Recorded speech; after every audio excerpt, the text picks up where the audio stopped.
Occam's razor is often known as the law of simplicity, aka the simplest answer is usually the correct one. It's supposed to be this principle in solving life's greatest problems. People have definitely oversimplified Occam's razor to hell and back, and they think it just means keep it simple. It's technically a misinterpretation, and I do find philosophy majors to be beautifully insufferable, but I can see why they get frustrated at the way that we've just turned Occam's razor into simple. The main message of Occam's razor is if you have two competing hypotheses that equally explain the observed data, the one with the fewer assumptions should be the one that's selected. The emphasis is on having fewer assumptions rather than just picking the simpler one. That's why it's called Occam's razor. Occam, after William of Occam, the philosopher who popularized this method, and razor, because you're supposed to shave away at all of the assumptions to get to the meat, the core of the matter.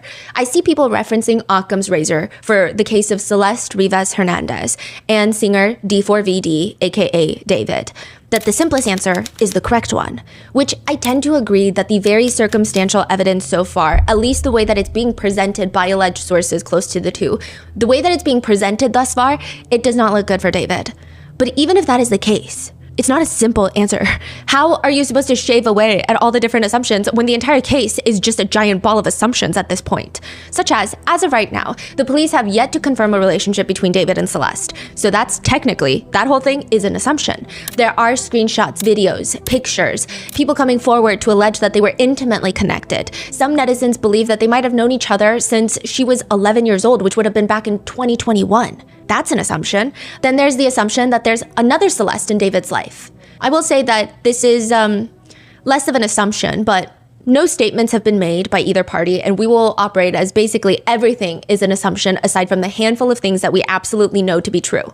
That there is another Celeste, and people are calling her the other Celeste, second Celeste, decoy Celeste, older Celeste.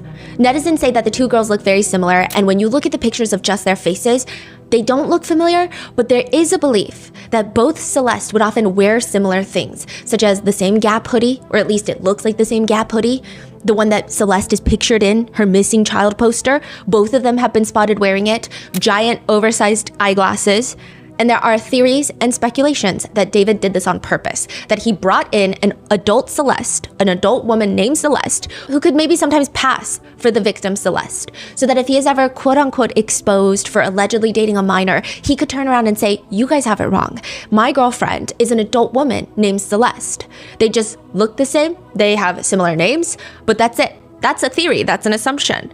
And once you shave off all of that, there's like nothing left in the middle. There's the only core of the matter that we have so far as of filming this is September 8th, 2025 of this year, while David is out on his world tour, still based in the US before starting his European leg. Back in Hollywood Hills, his Tesla gets impounded. Neighbors of a residential street close to where David's manager rents a house that is most likely for David. It's $20,000 a month. Near that house, neighbors report David's Tesla of just being parked all around the street for about at least 3 weeks. And then eventually it just stopped moving. So they had it impounded. It had Texas license plates. Nobody had reported the car missing. And then employees of the tow yard, Hollywood Tow, they call the police because they say, hey, something is funky fresh scent in here. Like the scent of this is emanating from the trunk. The police come and they discover a dead body in the car. The car has not been reported stolen, and David is not in Los Angeles. He is out on tour.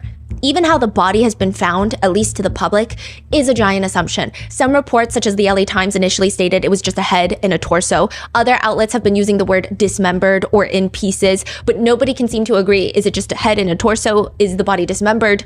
LAPD and the medical examiner's office have been so quiet about this entire situation.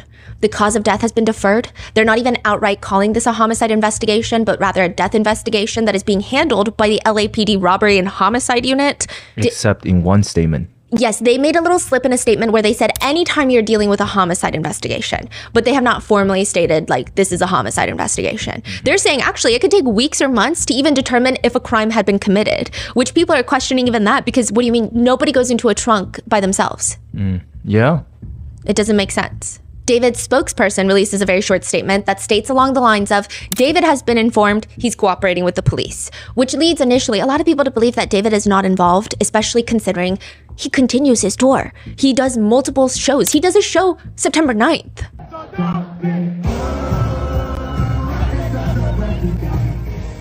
But there are growing questions. We know the body is a female in the trunk. She allegedly has a sh tattoo on her finger. It's alleged that David has the same tattoo. Now, I know that there are so many new reports saying that TMZ made that up and David does not have a sh tattoo. It's hard to find a lot of... means SHHH. Yeah, like you put it on your right index finger to like hush. Rihanna popularized it. But there have been reports that TMZ lied about him having a sh tattoo. People are pointing to how on Instagram pictures you don't see it. So some are saying, well, maybe he recently got it. Some are saying, well, maybe he edits it out of his Instagram pictures. Others are saying, and this is my opinion, if this is true, if all of this is no longer there, I had a finger tattoo. It went away really quickly. Some people metabolize the ink differently, but that's been a whole debate. So allegedly, he had a same matching tattoo. Then it's not until September 17th, 2025, that the body is identified as 14-year-old Celeste Rivas Hernandez. This is, again, an assumption, though, because her body was discovered September 8th. The medical examiner states that it's her belief that she had been in the car for some time. Celeste's birthday is September 7th, the day before her body is found. It is unlikely that she saw her 15th birthday. So now even some media sources... Part of that is an assumption, you mean? The medical examiner and a lot of media sources, they still kind of categorize her age closer to 15. Most mainstream media sources are saying 15-year-old because it was past her birthday and they're going off the date that her body is found. So I think medically speaking, that's how they do it. Mainstream media is going with that, but it's likely that she was technically 14. Yeah, she never made it to 15. Exactly. Yeah. So it's technically a 14-year-old's body, but it's just even that. But even that, we don't know. Is it 14 or 13? Like, yeah, we don't know. Was it 14? Like she went missing... Friends say that they had contact with her July of 2025, so she would have been 14. Okay. But we cannot confirm even that. Yeah. We don't know who these friends are. The police haven't talked to them. They haven't verified metadata of text messages or calls. And even text messages, you can't prove that it's Celeste texting people. It's just very tricky. No one knows really the time of death. We can confirm. The only thing I will say is this is the latest confirm that I got of someone seeing her. There's visual and a video that's been uploaded was July of last year. 24? Yes. So it's all over the place. I mean, we really don't know. But regardless, her body is identified and David stops his tour. He makes no further statements. But judging by his wording of news outlets, his spokesperson is no longer the one that's being reached. It is his attorney. The Hollywood Hills rental home is searched by the authorities 2 days after that. They are seen walking out of his house with evidence bags, electronics, and they say that they are exploring all potential avenues. David has, at least at the time of recording this, has not been named a suspect. He has not been detained. He has not been arrested. He has not made any further statements. David has now moved out of the Hollywood Hills house that his manager was renting. The property owner states, they're moving out this week. The moving trucks will be here soon. They decided to move out because of the ongoing circumstances. They don't want to be here anymore. But nothing more. Celeste's family have been very quiet as well publicly, and a lot of assumptions are being made by the internet. The police are quiet. David and his team are quiet. Celeste's family are quiet. This case has so many assumptions and coincidences and connections that I think that most people are uncomfortable with it. It just feels like maybe if there's one piece of circumstantial evidence, it's weird. But when you have 50 and then you have new ones coming out every hour, it's hard to remain completely neutral. And so with these elements, netizens have come up with a few theories. 5 theories to be exact. 1, he killed her for fame, a Hollywood sacrifice. 2, he's innocent. 3, he's involved, but maybe not first-degree murder. Perhaps there was an overdose. Perhaps there was something else that happened that he did not physically outright kill her. 4, this is a multi-part theory. David is guilty. I will say, again, he has not been arrested. There is a presumption of innocence until proven guilty in the court of law that everyone should receive, but this is just a theory. But there are theories that if he is guilty, it was due to his sick jealousy, or maybe perhaps she realized that she was being groomed and was ready to tell someone, or she was pregnant. And 5, there is a lot more that we don't know, and perhaps other people are connected. I will say the theories range from creations of somebody in a desperate need of going outside, just crazy, to plausible. But this is what the internet thinks happened to Celeste Rivas Hernandez, the 14-year-old little girl found deceased in the trunk of David's car.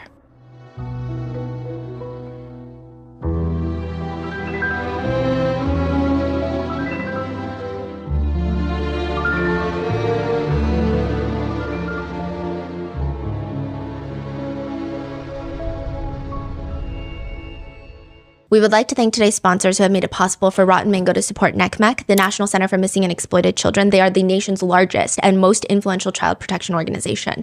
This episode's partnerships have also made it possible to support our growing team, and we'd like to thank you guys for your continued support. As always, full show notes are available at rottenmangopodcast.com.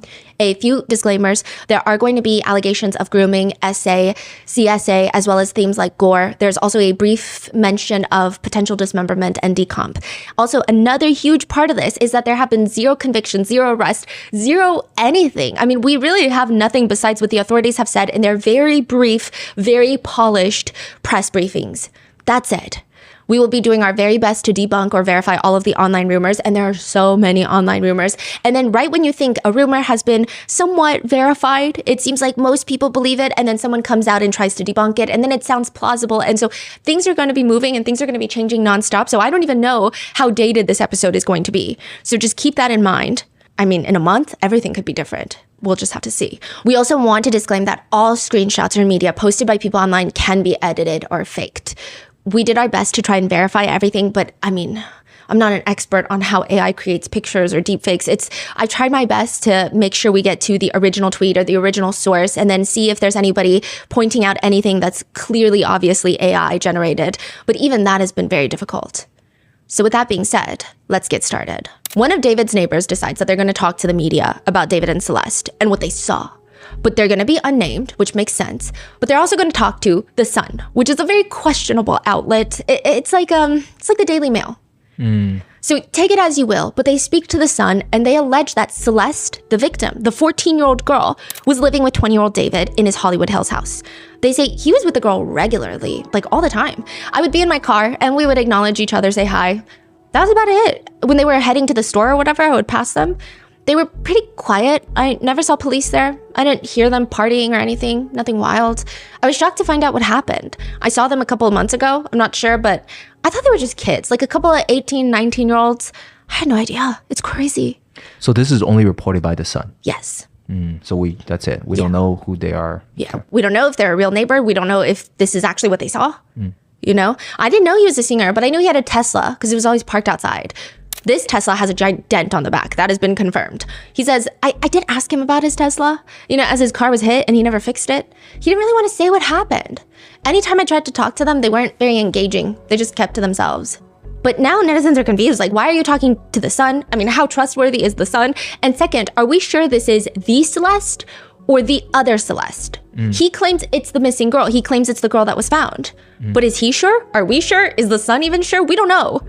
David's digital footprint is also extensive, to the point that I don't know if he's ever had a singular thought that has not been spoken into a Discord server somewhere out in the ether. But Celeste does not have a lot of pictures of her out there where her face is not covered. Typically, her face is covered. There are barely any videos of her. The old picture, okay, so there's a lot of pictures of her when she was younger. She's already young, but even younger. So there's almost more childhood photos of her than there are of her at 13 years old, 14 years old. There's barely any videos of her, and the ones that are popping up now, she appears to cover her face most of the time. It's just so hard to get a good look at her face is the feeling.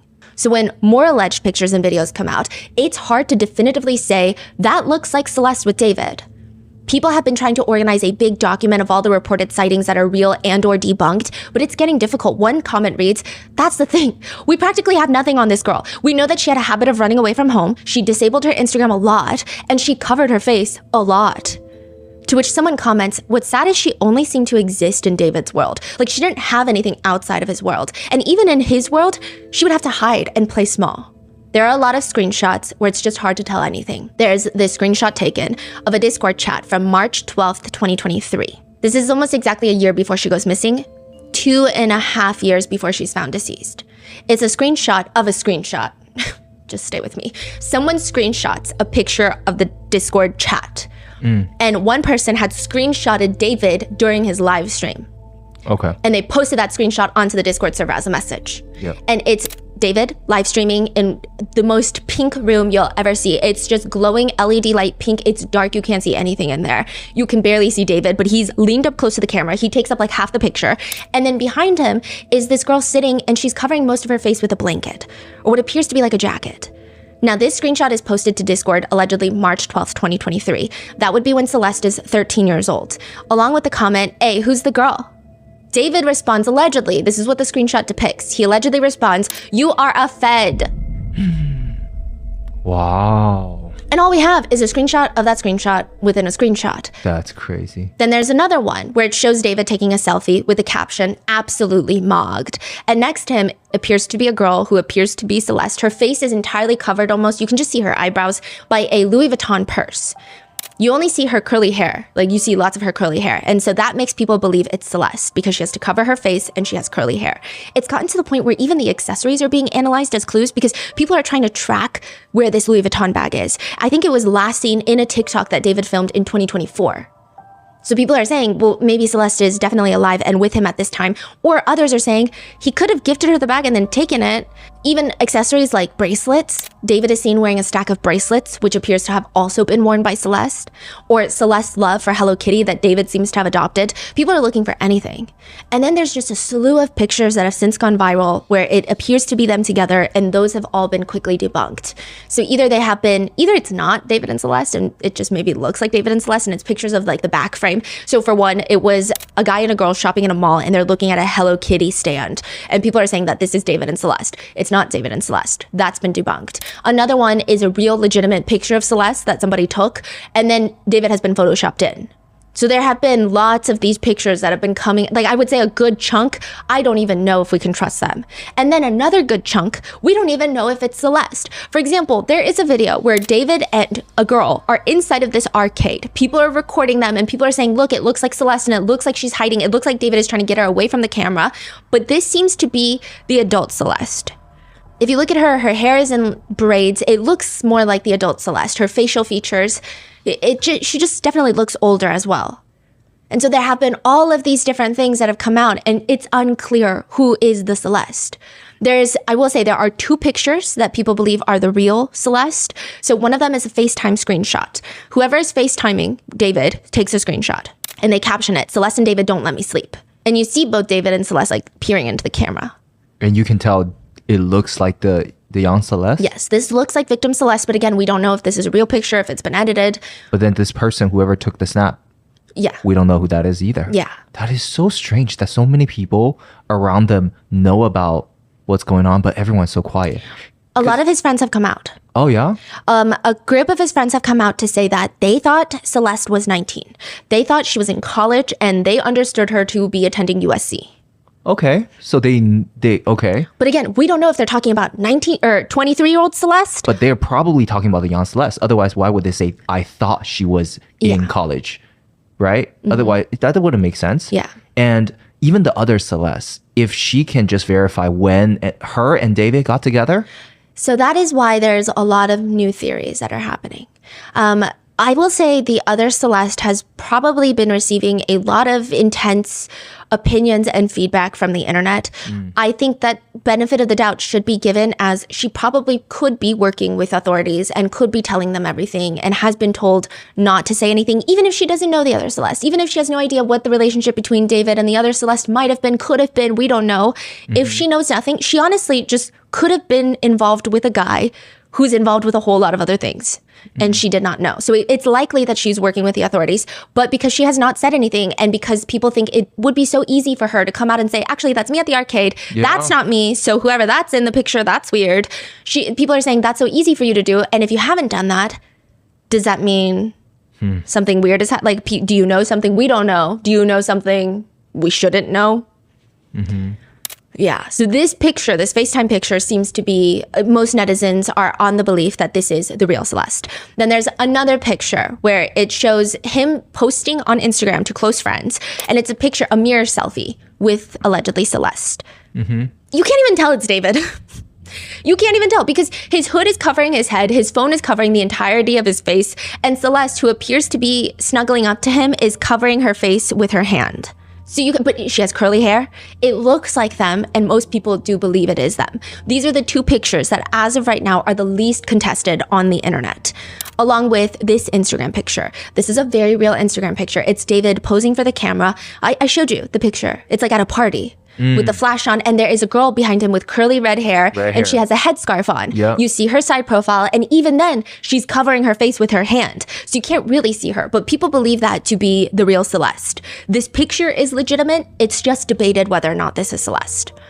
The reddish hair, there is also another video that surfaced from June 27th of 2024, and it's David's little brother, and who appears to be Celeste with a head pulled over her head, walking backstage to David's, yes, the concert. Right. That one, I feel like I can see the resemblance so clearly. You told me the guy was David's brother, younger brother. And then the girl, just through the eyes, it looks very much like the real Celeste. And then now people are saying anytime you see a girl with a hood covered over her face or covering her face a lot in pictures and videos, a lot of people take that to mean it's Celeste.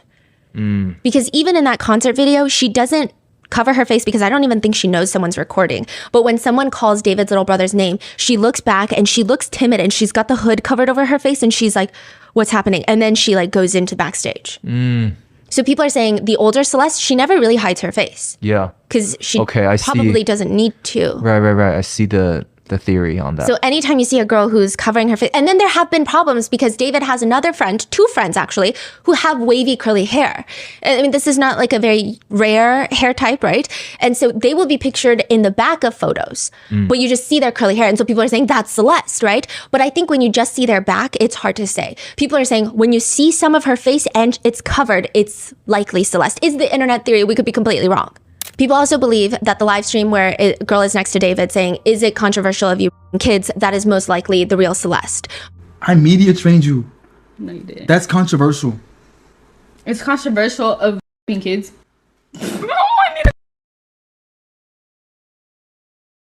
Really good. Okay, It's been a good one. Bye. Bye, guys. Mwah, mwah, mwah, mwah, mwah. Oh my. Delete everything. Delete everything. Everything goes. But as of filming this, the most recent sighting of Celeste that can be confirmed was posted on TikTok by a family friend of Celeste onto her personal TikTok account. And she posted it back in July of 2024. Okay. Meaning this can be pretty much dated, right? It's not like all this news is coming out and she posts this and we're like, we don't know if this is from a year ago, 3 years ago, we don't know. The video was posted at least a few months after Celeste is reported missing.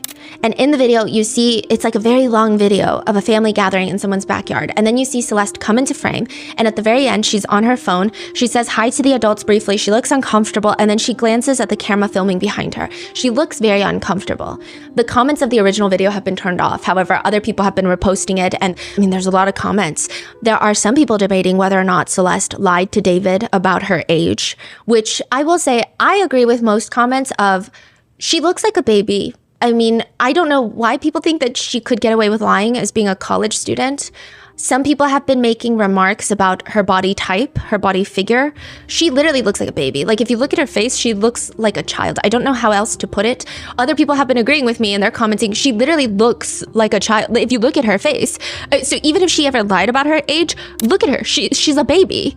People are using the Cardi B meme because they're like, just look at her. Like she's a baby. What are these people saying that she lied about her age and David is innocent? And another thing, I will say, side note, even if she did lie about her age, as mentioned before, there is a belief that Celeste used multiple fake IDs to get around and to go to parties. I think it's one thing if you're at a party where there's so many people around. Everyone has to be 18 and up to get in. I don't think I'd be looking and going, I don't know if you're 18 because there's so much happening. But I think when you sit down and you get to know someone, if they're lying and they're saying that they're 19, but they're actually 13, 14, I think within an hour, you're getting a little suspicious.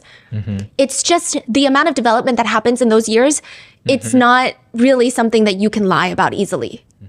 So that's just to say there might be people who have met the real Celeste at parties, at events, at gatherings, and I don't think it's necessarily their fault if they did not know that she was 13 or 14. But I'm saying if you're in an intimate setting with someone and you see their face up close and you're talking to them, having a conversation with them, it's very clear when someone is of a certain age. Other people are commenting about that video. How did Celeste's family know that she was around? This is after she's been reported missing last year.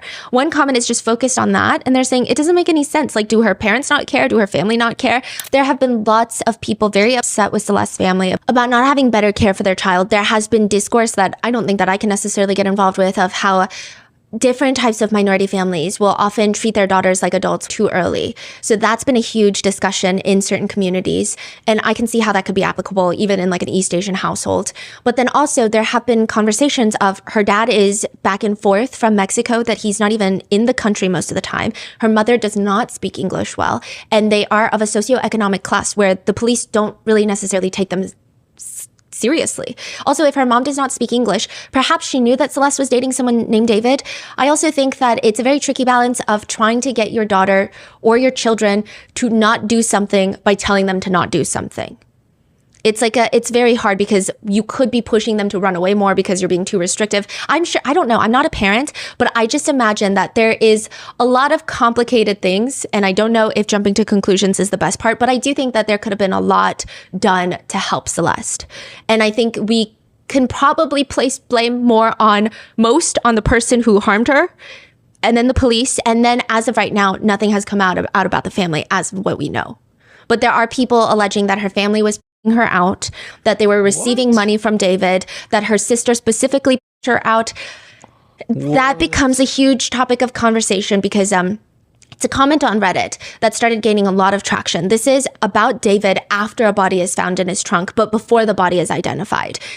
Okay, which side note, can I just do a disclaimer? I will say I am one of the first people to blame parents. I think when you have children and you bring another human being into this world, it is your duty to protect them. And there's really little room for error when it comes to something as big as like this, protecting them from people like David. If they had known that David is an adult, Celeste is a child, I get it. I get where the anger can come from with people just upset with her family. But I think the problem is, there's a lot of things that we don't know that have not been confirmed, and then the allegations are just growing larger and larger. I think the initial few days, the anger with Celeste's family was more so, how could they let her run away multiple times? How could they know that she's dating someone named David and do nothing about it? And David is an adult. Like, how do they not know who her boyfriend is? And if they knew that he's an adult, they shouldn't let them date. There's reasonable emotion there. Yeah. But I think it's just ballooned into their her out, they're selling her, they knew and they didn't care because David's rich, they set it up. Like, there's so many allegations, and I think the problem with these allegations is, if this is a family who clearly is not on the internet and they're getting this influx of hatred all of a sudden, they might be more reluctant to talk to the police and tell them everything because they might get paranoid that they did something legally wrong, they did something criminally punishable. Of not protecting their daughter enough. And like, even if they did something criminally punishable, they should be able to tell the police so that justice can be served there, and it could help serve justice for Celeste. So I think it's a lot right now. Like, everywhere I look, the rhetoric is getting very intense.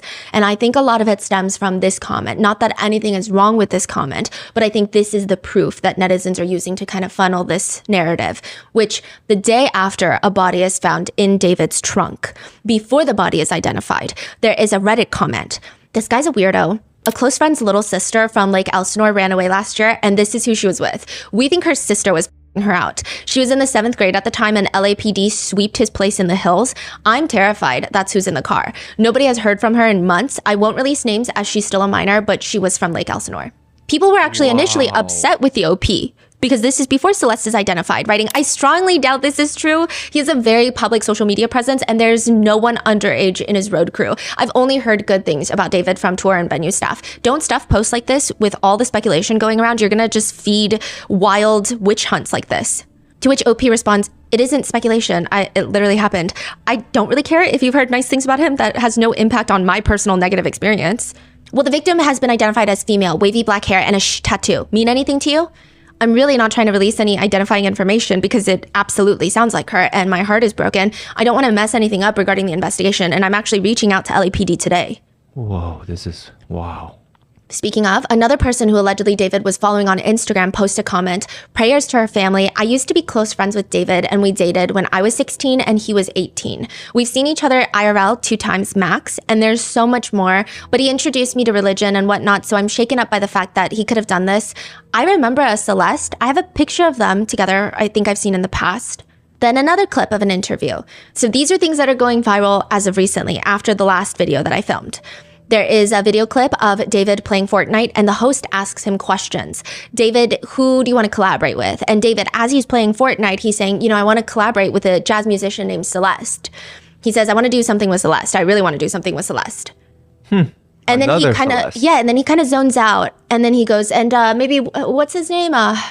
I got distracted for a second. My fault. Wait, Steven Sanchez too. Speaking like jazz musicians that I would love to collab with, I want to do something with Celeste. Okay. I really want to do something with Celeste. And maybe, what's his name? I got distracted for a second. My fault. Wait, how Steven Sanchez too. Okay. So people are pointing to this video and saying, is he getting distracted because he's thinking about the real Celeste? Or is it Fortnite? So there is a jazz There is. singer. I looked into it, and she's very talented. Much older, yes. But another element to this case is Celeste's brother allegedly told someone that Celeste would tell the family that this David guy keeps promising to marry her when she turns 18. So he allegedly says that. There is now a deleted account on Discord that posted a picture of themselves wearing an engagement ring with the name David tattooed in red ink on their finger, and that is suspected of being Celeste's account. That same deleted user, remember, apparently responded to a happy birthday post from September 7th, which is Celeste's birthday. But now there's another picture circulating of an Instagram account named Hello Kitty Life Girl at a restaurant. They story something. It's at a restaurant and you see David. I mean, it's David. He's waiting for food. He's on his phone and she just takes a picture and it shows her hand and there is a ring on her left finger. What kind of ring? It's like a small diamond ring. Like an engagement ring looking? It looks ring? like an engagement ring. Yeah, it does. So like a single stone, right? Yes. Like that. Okay. So then people are speculating, okay, maybe this is Celeste's old Instagram account. And people are saying, if she had the name David tattooed on her ring finger, left ring finger, would that not immediately be reported? Because she's found in David's car, has a tattoo of David Also, on David, her hand. is it DAVID? Yeah, Okay. which would be his government name. Okay. So it's David tattooed. So then people are saying, why would that not be immediately reported? Right when the body is identified, it would be reported. They have a tattoo and a David tattoo and happen to be found in the trunk of a singer named David's car. Wouldn't that be the whole news argument and news stations would go crazy with it? But then this is adding to the speculation that not all parts of Celeste were found. So people are saying, if you were to do something to Celeste and you happen to have the name David, you would not keep the part that's tattooed David, or others are saying it's red ink. It could have easily been absorbed. So I had a red ink tattoo on my finger. It was gone really quickly. So people are saying maybe it didn't show up. Maybe it wasn't around at that time. Maybe she got it removed. Maybe it's not her in these pictures. Or decomp? Yeah, or decomp. Like there's so many different things. So nothing can be firm. Nothing can be said with wholeheartedness. But that adds to the theory that they were very serious, is this netizen theory. Not only were they talking, but it seemed like they're in a full-blown relationship. And this is important because some people are saying, well, maybe David didn't know her age. And some people might agree if maybe they talked online for 2 months and then he saw her once in real life and was like, whoa, you are not 19. But this is showing a little bit more severity of the relationship if all of these things are true. Then another TikTok that's been circulating is an old interview of David where he's asked, where do you see yourself in 5 years? At that point, Celeste would be 18. Okay, so the plan is hopefully this music thing takes off crazy next year. Why is he saying? Why are you saying that like you're not like up there, gang? Well, I'm not there yet, but hopefully it's like even crazier next year. And then I go on crazy year after year for the next 3 years. And then on the 4th year, I retire. And on the 5th year, I'm off the grid, living somewhere like on an island with this crazy crib. No social media, no digital footprint. I'm just gone. I'm just gone. So now people are wondering, Celeste's brother allegedly said David told Celeste that they would get married when she turns 18. Celeste was allegedly posting with a diamond ring on her left finger. And then David starts talking about how in 5 years, which is when Celeste would be around 18, that he wants to go off the grid, no social media, no digital footprint. Is that a promise that he allegedly made her, is what netizens are wondering? What does this all mean? A lot of the comments naturally are just poking at the island comment though, asking, are you talking about Epstein's Island? But again, all of this is just online. Circumstantial, I don't even know if you could call it evidence, just connections being made. And of course, we have to break down their alleged relationship using subliminal messages that have been interpreted from social media posts and even his music. So I'm just gonna run through a brief timeline. This has just been compiled. This is a huge point of contention. David tweets, when I was writing this, I got a notification from you as you were talking about wanting to be with your mom and your sister again. Take me where I belong, but our circumstances won't allow us to be in our ideal situations. We gotta push through it, bro. Fingers crossed emoji, black heart emoji. Wait, where is this message from? This is David's tweet. So he's saying like, as I was writing this, I got a notification from you and you said that you want to be with your mom and your sister. And a lot of people are operating under the assumption that he killed Celeste. So people are saying, did he kill her because she wanted to go back home for real this time? Is this something that he gets upset about? Then April 13th, 2023, Sleep Well, the music video goes live on YouTube. The love interest looks very much like Celeste. And again, it could just be another coincidences, but it's a lot of coincidences. While promoting his new song, Sleep Well, he's reposting things on TikTok. Like POV, the friend you left in season 2 shows up in season 5. So netizens are saying it does look like if you go through David's music and the stuff that he's posting and reposting on TikTok, it looks like he goes through relationship swings where if it is with Celeste or maybe he's with multiple different people, we don't know. But it seems like he has moments of like, oh, my first Valentine's Day with my girlfriend. When your girlfriend won't post you, so I'll post myself. And then to just like reposting massive amounts of breakup TikToks. Okay. So people are putting together the timeline and they're saying the friend you left in season 2 shows up in season 5. So does that mean Celeste is back in his life? Because there isn't a lot from 2022 between the two of them that people have found connections in. And again, loosely connections. Then another one where this is a TikTok, where it's a couple joking about running back to their exes while his song Sleep Well is playing in the back. So people are saying, okay, during the Sleep Well period, maybe Celeste is back in his life. Notable lyrics to the song that people think are in reference to Celeste are, I'm here for you still, even if you don't think that I'm near, I'll still be right next to you, my dear. And the way you make me feel has the power to make the whole world stand still. Who's to say that our love ain't real? Again, people are like, who's to say? Because they can't be public. And people are drawing inferences to this lyric. Don't be scared. There's no such thing as fear. Netizens think that this song is them reconnecting in 2023. However, I will say David says in an interview about the song, it feels like the beginning of a dream. The whole premise of the project is a delusional relationship, like you're in a delusion throughout the whole thing. And there's elements of don't forget about me and like dreams, is this real? The host explains, I mean, when you listen to the song, it's almost like, and I mean this as a compliment, there's a creepiness to it. You sleep well, I'm watching. David says he wants to make sure that the songs in his album make you transition through this love-hate relationship. And this one seems kind of like a lullaby almost. And then there's another way that he's been promoting this song. There's one TikTok that he posts where it shows him leaned up against a white wall and a projector is displaying an image behind him. And it's an image of a girl.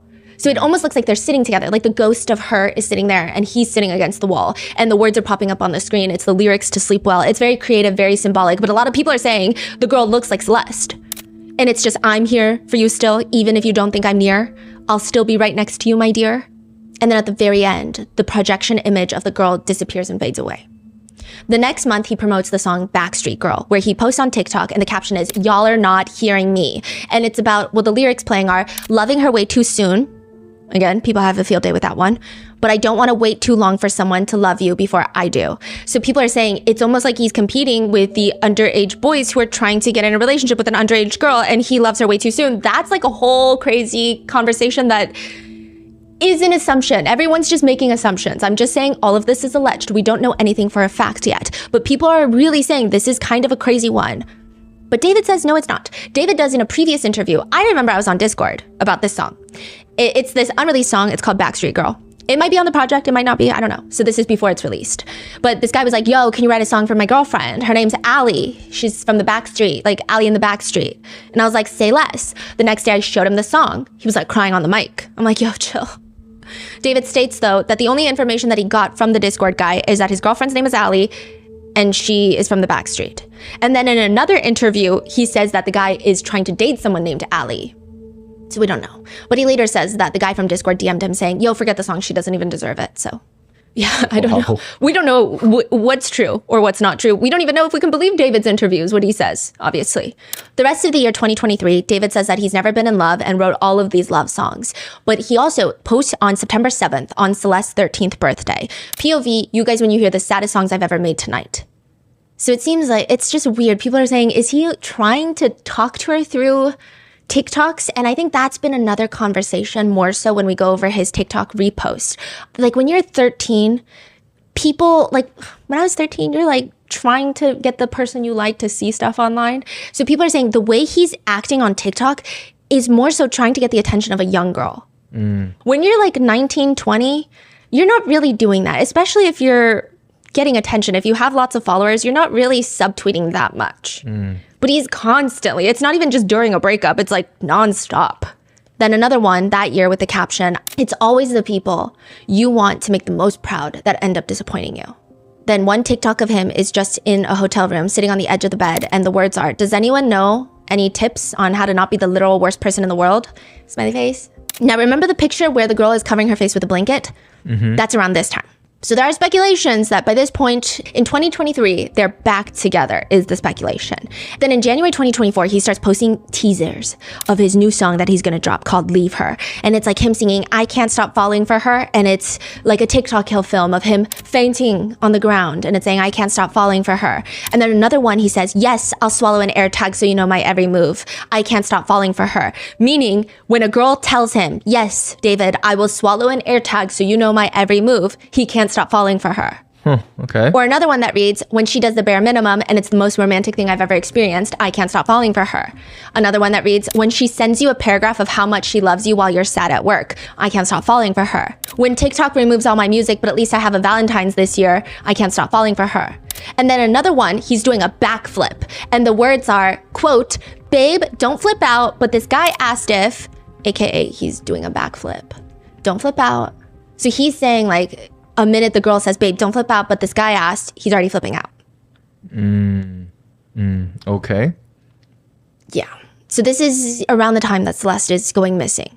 So this is kind of people think he's posting this because he's in a relationship. Yeah. And These are the type of thing that you post when you're in a relationship. Yeah. And people, you know, there is argument of like, well, he's writing love songs, so technically he could just be promoting his song. Right. But then others are saying these are like oddly specific things. Just because you're writing a love song, you don't want people to swallow air tags. That's actually not PR advice to give as a celebrity. I see. But then people are saying he's like an edgelord. He's trying to be edgy and fun. Got it. It's weird. Now, not nearly as relevant to anything, but this is actually the song that David was performing when he failed his backflip and fell on his head at Coachella. Yeah, but he's also posting a lot of videos on TikTok around this time, just repping Hello Kitty as if he's trying to get a brand deal. It's also around the time that he posts card declines at therapy, but they bring in the Hello Kitty girl from 2021. So this is the heavy Hello Kitty. Heavy Hello Kitty phase. And you say this is the time when Celeste goes missing. Early 2024. Huh. So people are saying they probably met in 2021. 2022, it seems like they didn't have a lot of interactions from the crazy connections that were forming together on the internet. 2023, people think this is the era where Celeste comes back. He posted that season 2 comes back in season 5. Sleep well seems like someone's coming back into his life. There are all these little hints people are forming. And then it seems like early 2024, they're like heavy in some sort of relationship is what people believe. Okay. Because all the Hello Kitty, all the references to dating, people think that's what's going on. Now, before Celeste is officially reported missing with the missing child's poster, she was actually missing before that too. So she's run away multiple times. Sometimes she is reported, the police will bring her back. I don't know if she's reported every single time. I'm sure the police are also looking into that. But February 14th, it has been reported by those who know Celeste that she ran away on Valentine's Day. This is before her original running away. So like she came back after this. So she runs away and she is gone for about a month before she comes back. And if that's the case, that means she probably went home around mid-March. Well, the end of March, David posts a live performance of his song, My House Is Not a Home. And the caption reads, imagine leaving everything behind for someone that don't even want you. So some people are saying, is he referencing Celeste's parents? Like her family? Like imagine leaving everything behind when your family doesn't even want you? Or is he saying, that's what I did. I left everything behind and you still left me. Say that one more time. Imagine leave everything behind for someone who don't even want you. Yes. So is it, look at what you did, that's so dumb, or is it, woe is me, I'm so dumb? Either way, people think it might have to do with Celeste. But by April, he posts an animated picture of a girl sitting next to the guy, and this looks like Celeste. So it looks like the Here With Me music video that also looks like Celeste. He uses that graphic a lot. And it says, he captions it with his own lyrics, I don't care how long it takes as long as I'm with you, I've got a smile on my face. A few days later, Celeste runs away again. And this is when she's reported missing. And 2 weeks after that, David announces on TikTok that he's finally going to write happy songs again because his depression has been cured. 2 weeks after that? Yes. Whoa. But that same month, a lot is happening. So David is saying his depression is cured. But a few weeks later, there are alleged text messages between Celeste and her friend. Her friend allegedly released these. Again, these are completely unconfirmed. But a friend is asking her if she's okay, just making sure she's alive. Celeste allegedly responds, I don't want to talk to anyone, I'm safe. Her friend asks her, are you still going to talk to David or go back with him? Because I don't want you to get into any more trouble with him. No, I'm not. Okay, I love you. I'll text you in about a week. Don't delete Insta. Love you too. I won't. The two girls have a conversation about whether or not they bled the first time of intimate relations. Allegedly, Celeste writes about how she did not have her first intimate relation with David, but a guy named Gus. Gus is important later. But she says she did not bleed because Gus, it sounded like Gus R-worded her. But I don't think she understood it was R-word because she was saying like he was getting mad. And so I wasn't into it. But that's, if this is true, that seems to be the feeling that people are getting. But she's saying that she only bled with David. So I don't know. It's a lot. I don't know if this is real. She quickly texts her friend though, do not text back. He came back. He's crying. Do not text me. So that made a lot of netizens feel that David saw her phone and maybe saw what happened and realized that she likely, maybe potentially, if this is even real, had intimate relations with somebody else. And maybe to her, it didn't count because honestly, the text message that she allegedly sent was, quote, with Gus, I was just drunk and I did it because he got mad at me the first time for not having relations with him. I mean, that sounds like our word because he's getting mad and she's drunk and I don't know how old Gus is. She's clearly not of age. And we don't even know if this is real, but like it would make sense that maybe she doesn't bring it up because it's such a traumatic experience that she hasn't even internalized fully and she doesn't even know what it means. I don't know, but the fact that she's saying he came back, he's crying, do not text me. People are saying it seems like David saw those text messages, saw the text message about Gus. Later she responds, I fixed, I'm staying, don't text, I fixed him, I don't know how. And then her friend is like, what do you mean, what happened? This is days later. And she's like, we both cried together and he changed his mind. I'm happy he did though. And this is around the time that afterwards, David starts posting some crazy shit about girls. 2024, after this. Okay. So netizens think that at this point, David, quote, forgives her, which is an insane thing if it's true, considering she's a child, she's a victim, and like, what does she need forgiveness for? If anything, if all speculations are correct, she is a victim of at least 2 different people. But a few weeks later, David is reposting TikToks and it's a girl filming herself with a song playing. That's not even David's song. So it's not even him reposting it as promotion. But the words read, every guy's personal hell is watching his girlfriend defend another man to him. Whoa, that is very specific. Yeah. Then in June of 2024, Celeste is seen in that video that is posted of her going to see her family. And this is after the missing post. Yeah. There's a video allegedly from a family member that Celeste going back into a family gathering. Yeah. I mean, people are reading heavily into it. We'll go into it deeper in a second, but it's a lot. Now, Celeste's family has been just dragged. Well, I guess I can go into it now. They've just been dragged because of this. Whether it's warranted or not is subjective, but they're just saying that they knew. They knew that she's traveling around. They knew that she's getting by without coming home. It's definitely not from a 15-year-old boy. Like, you have to be dating an adult. Like, you cannot really survive out there like that unless you're dating an adult. So people are very upset about that. Some people are saying that her parents were probably getting paid, like if they were late on their rent, maybe David would pay it, or maybe David was paying them off, and so they didn't care. Some people, one comment read, this is actually crazy, Celeste's death should be blamed on her parents just as much as David. They did not protect her at all, and they are the main reason that she died. Her parents pissed me off the absolute most. Everyone should be ripping in on her parents just as much as David, or even harder. No real parents would ever just let their children do whatever they want and end up dead like Celeste. The parents should be in prison for life for neglecting her, and David deserves prison plus the death penalty. To which someone comments back, calling the parents the main reason when somebody literally killed her is such a crazy take. It is not equal no matter how hard you try to play it that way. So people, I would say the general population, they're upset with the family, but nowhere near as upset with the family as whoever did this to Celeste. Meanwhile, 2 weeks later, he posted TikTok, June of 2024. What do you mean you can't stalk her Twitter likes no more? This is an update on X that was made around that time where you cannot stalk someone's Twitter likes. And so he's getting upset about it.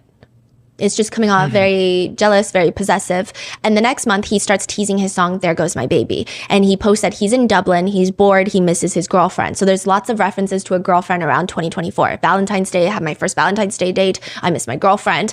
And then another TikTok photo with the caption, the softest soft launch of all time. And it's him in the car, someone's hand is reaching out, cupping his chin, but you really only see her hand. Some people say you can see a little bit of red hair on the side, which Celeste would have had that red curly hair at that time. Do you see the red hair? A little bit. But then some people are saying her skin looks really pale. But I will say the inside of the elbow, like this arm is usually a little bit different from the lighting is exactly. Always tricky. And it's a very bright car. I think it's a Tesla and it's very bright that day. It looks, so people are like, no, even with the red hair, her skin tone is different. So there's lots of debates. Color is very hard to tell color. It's very difficult. And then he has a Hello Kitty phone case. Yeah. From what I could tell, it does not appear that the older Celeste has as strong of a connection with Hello Kitty. Celeste went missing in Hello Kitty Crocs. It seems like she does have a strong liking for Hello Kitty. Yeah, that's crazy. Yeah.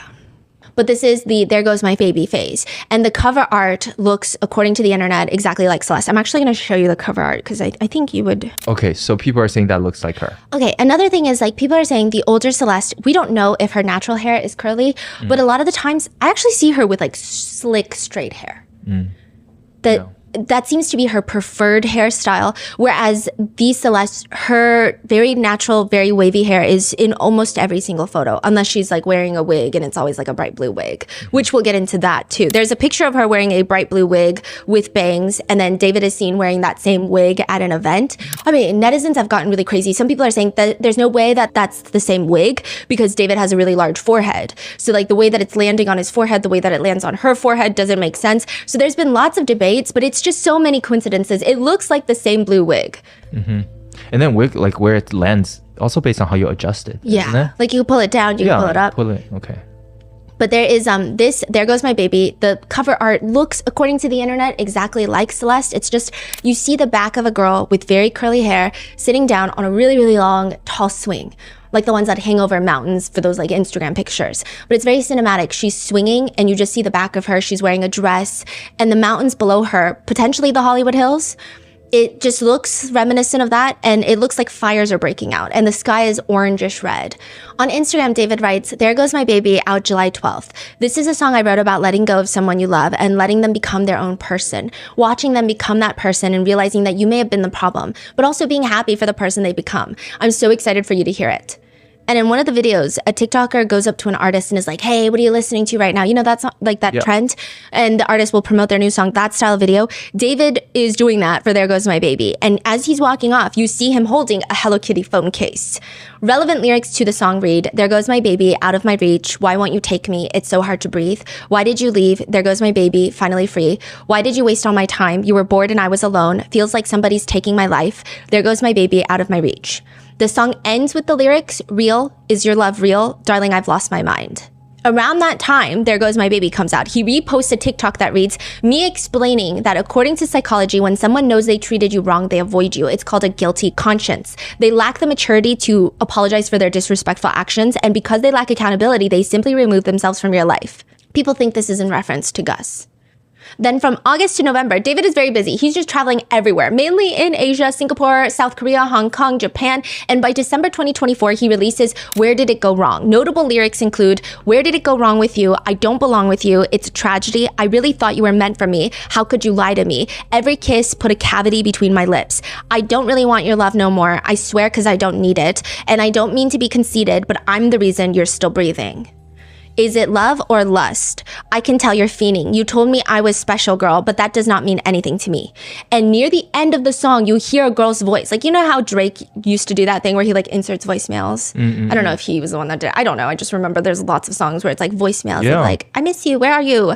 Well, near the end, you just hear a girl's voice saying, you're special, David. And he writes, making a song for Arcane, which was a previous collaboration he did, inspired me to make my most heartbreaking song yet. David says about the music video, quote, I get the shot at the end and I'm like, you know, I die. And then this trailer comes out and then you see the bullet hole in my chest and I get carried away by cult members. And like, you know, it's just like a thing. What? So he's just saying like this is the darkest song and that it's, you know, it still connects to how everyone is connected by the invisible string theory. He says, I love that theory that everybody's connected. And so it even traces back into all the music videos. Now, by the end of the year, he's building Hello Kitty skateboards. He's singing to his Hello Kitty plushies.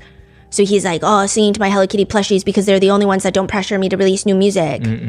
But then February of this year, he complains on TikTok about how he doesn't have a Valentine. So this is 2025. And then he drops the song One More Dance. This is the one where he's like put into the back of the car. You know, Itami, his alter ego, it pits David back into the trunk of the car and they're going to bury him. And he's talking about that video. And then after that, in March, he drops What Are You Waiting For? Which is like his summer song release. Notable lyrics read, what are you waiting for? Because I've been standing here. It's never been so clear. I think I've fallen in love, but that's not enough. I don't ever want to mess it up. We're running out of luck. Tell me to stay. You're wasting my time. Every day I'm waiting in line, standing in place because baby, that's all I know. Why do you wait? Just tell me. But people think maybe the song is a reflection of his personal life. Like, what are you waiting for? He's basically saying, like, why do you keep leaving? Some people think it's like around this time, maybe Celeste left again. And then he's like, I'm just waiting for you, but you're not doing that for me, which again is like a crazy way to look at the situation if the situation is what we think it is. Netizens also spot a black Louis Vuitton bag on his couch around that time when he is filming a TikTok. That is the same purse that was covering allegedly Celeste's face in a selfie that they took together, remember? So maybe people are saying this points to he was back with Celeste. Celeste is still alive. We don't know. Then David goes to Coachella, falls on his head, and then he releases his Withered album and does a bunch of press for it. Pretty quickly, Withered is number 13 on the Billboard 200 album charts, already has 500 million streams on Spotify. And side note, he does mention that you need to listen to his music in order on the album because it shares his entire story. So that's exactly what we're going to do because people think Withered has everything to do with Celeste. His other songs, people are saying, well, that was in 2022, that was in 2023. We don't know. People think Withered is about Celeste. So he says he tries to write the album in the United States, but he can't do it. So then he goes to London because he loves the gloominess. He and his 3 friends made a song a day for 2 weeks. He says, I documented the whole process on camera just to see my creative process and, you know, without people around me and then with people around me. And that's another thing. A lot of netizens think that's why the police are taking so long because he's documenting so much stuff. Maybe the police are also combing through things like that. He says, this is my first album. It's all me. Because previously it was EPs. So this is like his first, I guess, fully fledged album. I'm not sure how it works, but he's saying, this is my very first album. It's me. All these experiences, it's all about love, bro. Yeah, like the past 2 years, my own relationships, my own hardships, everything is super authentic and super raw and super me this time. So this is the first time he came out and say, these songs are my story from my experiences. It's raw. Everything is from my past 2 years. Yeah. I mean, could that be marketing? I don't know. Right. But previously, even before, he said it wasn't, sometimes he said, it's not my story. I've never been in love. I've never experienced heartbreak. I would go on Discord. I chat with people on Fortnite. Yeah. I have been itching to announce a very special project with Shopify, and if you're already an avid listener, you may already know that we've been dropping a lot of hints. I know it's so annoying I can't tell you guys yet. You'll just have to see what's in store for you guys. And in the meantime, I know many of you guys have started your own businesses. I get tagged in so many businesses where you guys are crafting some of the most insane pieces for sale. I know that a lot of you guys are also business owners, or maybe you're just a student studying commerce or business in school. If you are waiting for a sign to jump into owning your own small business, or you're looking for ways to grow your existing business, Shopify is the place to go. I've seen you guys create some of the most beautiful handcrafted jewelry, hand-painted fans, and I would just love to be able to support and even share your small businesses properly. Shopify is the way. It's the all-in-one commerce platform to start, run, and grow a business. Their sites are optimized for discoverability, meaning that you can easily connect your product catalog to the top online marketplaces. Plus, their customizable templates allow you to choose from hundreds of feature-packed themes used by millions of existing businesses. And you can just focus on turning those what ifs into why nots and keep giving those dreams the best shot with Shopify. Sign up for your $1 per month trial and start selling today at shopify.com/rotten. Go to shopify.com/rotten. Shopify.com/rotten.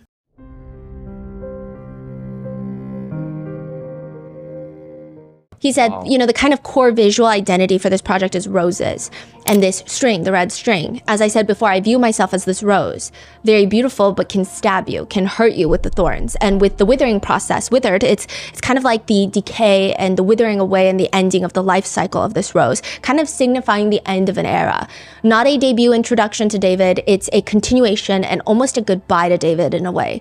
There's gonna be a lot of insight and a lot of explanation and context to these songs that I'm gonna drop in the album that, you know, it's gonna contextualize the entire project and give you insight to my brain and what I was thinking when I was writing these songs and things like that. So it's gonna be exciting.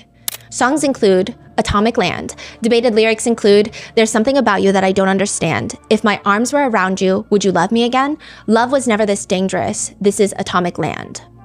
But also the lines, oh, we could be imaginary, but you're real to me. People suspect this is about the allegation that he hid Celeste. So it's almost like their relationship is imaginary, but he's like, no, but you're real to me, is what netizens have taken it as. He continues, you're my guardian angel, but you act like a demon. You don't believe in the afterlife, but babe, just know I've seen it. Then Sky, a song he says he wrote because he was inspired by Chicken Little. What? Which there's not really, it's just talking about the sky is falling down, which is very Chicken Little coded. So there's not really too many notable lyrics from that one. And then the song, You Left Me First. Notable lyrics include, you left me at my best. I loved you at your worst. How ironic is that when you left me first? It never makes sense to me, falling deeper into jealousy, because I can't help the thought of you with someone else. I know the truth. So people think this is about Gus. And there's a girl's voice at the end, like a voicemail that says,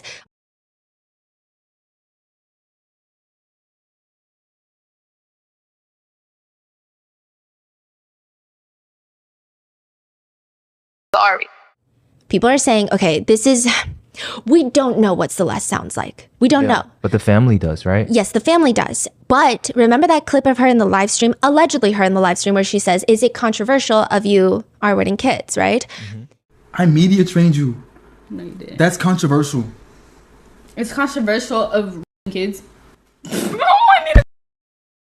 It's been a good one. Bye. Bye, guys. Mwah, mwah, mwah. Delete everything. Everything goes. That people have taken that and they say, if this is Celeste, let's reference the voice in his songs.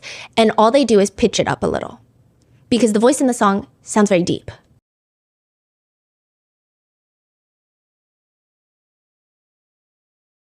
Controversial of kids. Bye. Bye, guys. Now, there have been more debates about it because some people are saying, actually, the voice in the music videos and even the girl in the live stream almost have like a New York accent. And he's originally from New York. He moved to Houston when he was 13. He did say in an interview that his very first girlfriend was from New York. So is this a New Yorker that he was dating and not Celeste? Is this somebody else? But then other people are saying, well, it's kind of, people are saying, well, actually, a lot of people in like the Latino community, they have accents that don't sound like LA. I think people were expecting like an LA Valley girl accent because she's from around Los Angeles. Okay. And like, who's to say? Because, you know, LA is not Valley girl. That's not even who came to LA. You get what I'm saying? I'm trying to say. Yeah. That might not even be the native accent of Los Angeles. It's just become the popularized one is the Valley girl accent. So that's been a whole debate. But then there's the song Say It Back. I can't let you go because I love you like I'm supposed to, but you don't say it back. You never say it back. So now I hate you and I hope it breaks you. I won't take it back. People think he's obsessed, but David claims on the Zach Sang show, it's like me talking to myself and I'm not reciprocating and how I feel about my own feelings and understanding myself. So basically, I'm not reciprocating self-love to myself. Then he has Friend again. Alarming lyrics include, I want to settle down when I get older. I'm looking over shoulders. People are saying, is this about the paranoia of dating a minor, allegedly? I want to fall in love. I used to be her everything, and now she doesn't answer me. I didn't ask for anything. I only want her next to me. Love me, hate me, whatever your feelings, nothing changes. I don't want to be your friend again. Good thing we're older now, but I still want her. She's got someone better, and I've got jealousy. Top comments read, oh my God, she probably said she wanted to be friends, and then he killed her. Then there's the song Somewhere in the Middle. Lyrics include, it's you doing things you're not supposed to do. You don't think that I would know the truth, but every day I see the way you move and it's not like you. I want to think you love me, but you never say the word. I gave you what you wanted and I got nothing in return. I don't love you. I don't hate you. I'm somewhere in the middle. I'm losing it a little, somewhere in the middle. I just bought a hammer. I'm trying to fix you, but where are my manners? I might have a screw loose. Everything you say to me somehow turns me off. You told me it's okay to feel happy when you're gone. Getting over you is such an obstacle. Again, more speculation. One netizen comment reads, it's sad to think he felt this way, not only about her, but like a child, a young girl trying to escape his madness. He wanted to manipulate her and make her believe that no matter what, they were meant to be. I feel so bad for her and I can't even begin to imagine what went through everything up until her tragic death. Then there's Crashing with Caliuchis, which has now been taken down on YouTube. Notable lyrics include, I know you've been going through it, but baby, I've been going through it all alone. It all comes crashing down. I'll be holding on to you. David says, even though it's a collaboration song, he wrote most of his lyrics. So he wrote all of his lyrics and then Caliuchis actually just sent her verse. He was like, hey, do you like this song? You want to hop on a verse? And then she sent it back. And he uploaded the process of making the song in a closet all onto YouTube. And he said that he was trying to tap into the state when he was making Romantic Homicide. He says, so with this song, you know, I'm writing about falling in a relationship that's crashing and everything feels like it's crumbling down on you. And in the first verse, baby, baby, I've been asleep for way too long. He says it's, again, basically like a lullaby. I love the feeling of like songs that sound like nursery rhymes because it's like the itsy bitsy spider, na-na-na-na-na. It feels nostalgic in a way. So that first verse was perfect fit for me. David says the music video for Crashing, where they're just covered with red strings, is supposed to be like limbo. Everyone's in purgatory, afterlife kind of thing. He said that's why there's so many red strings.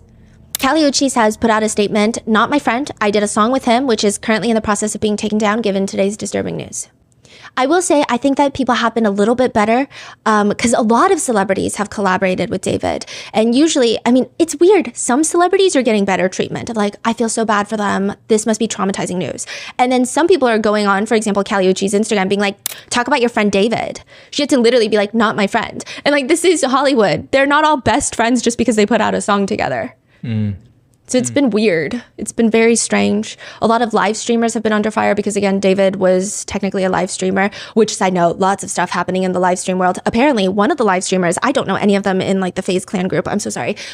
I'm not sorry. But one of them is like live streaming and he's talking about the David situation. And David was allegedly pretty frequently hanging out with the FaZe group. Jason DeWeen is signed by FaZe. I don't know how it works, but they're all like, they live in the same house.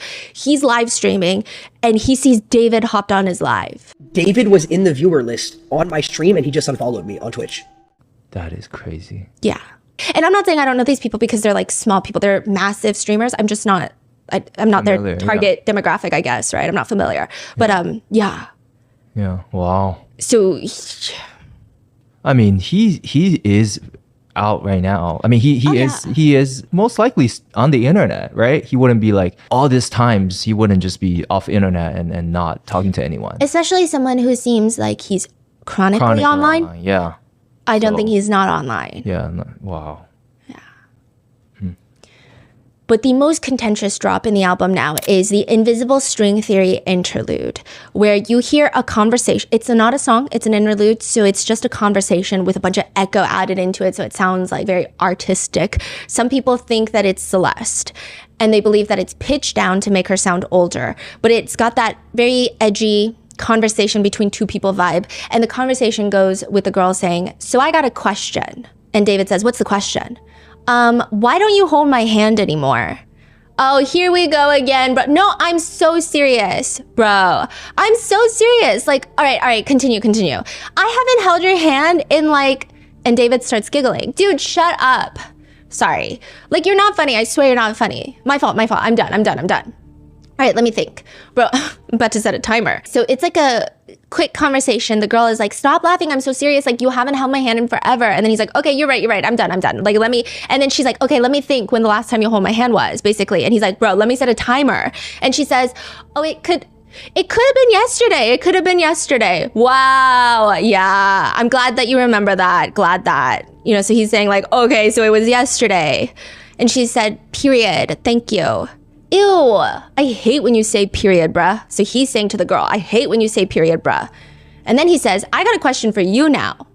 The girl responds, okay, why do you think we met? Do you think this conversation is rehearsed or is it like an actual clip of their conversation, you think? It sounds like a real clip. Okay.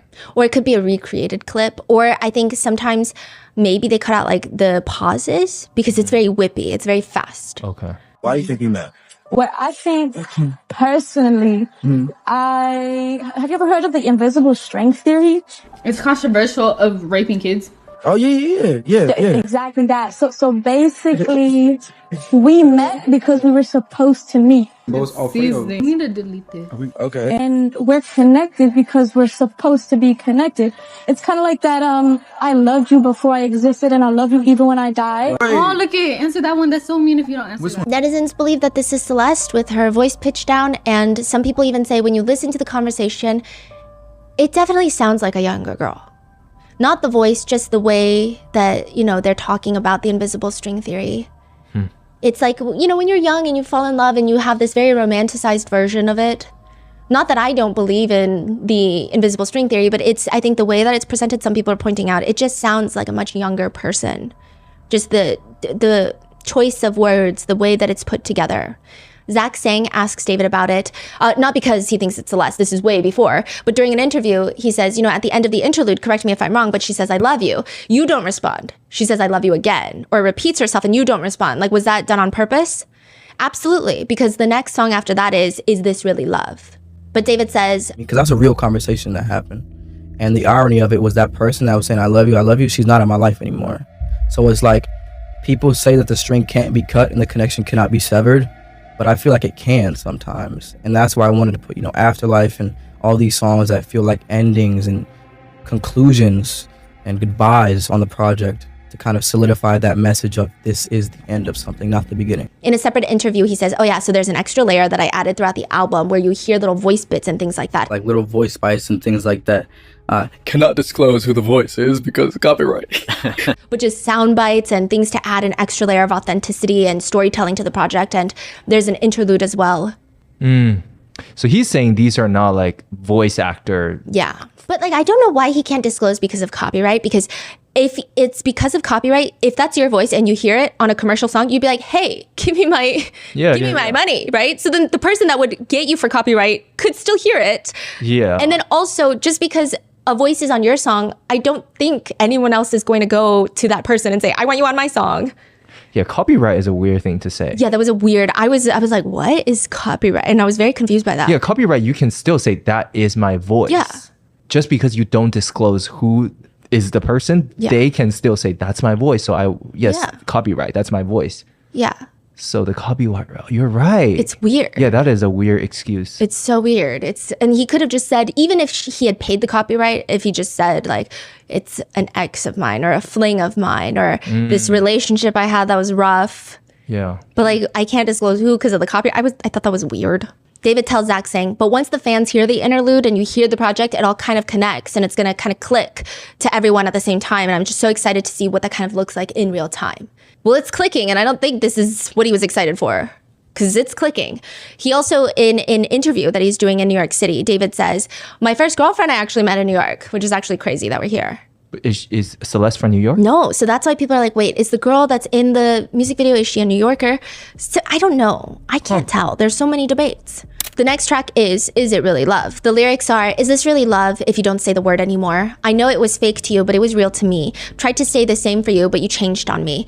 Hating you ain't enough. I just want my love. I want to get back my love. You got somebody else to take my place and did it wrong way after all I did for you. Side note, the music videos of David laying on his bed, singing, and on a small TV, you have previous music videos that are playing.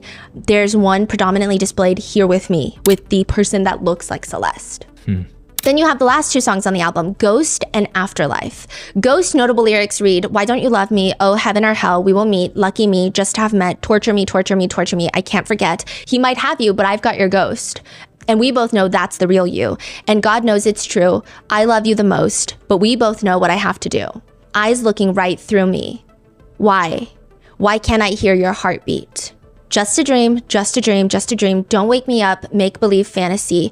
Dance with me under the moon above. She's so happy when she's with me. Leave me in this dream. Don't be nasty. Let us keep this perfect memory. Netizens are saying this whole song sounds like him allegedly killing her. Eyes looking right through me. Why can't I hear your heartbeat?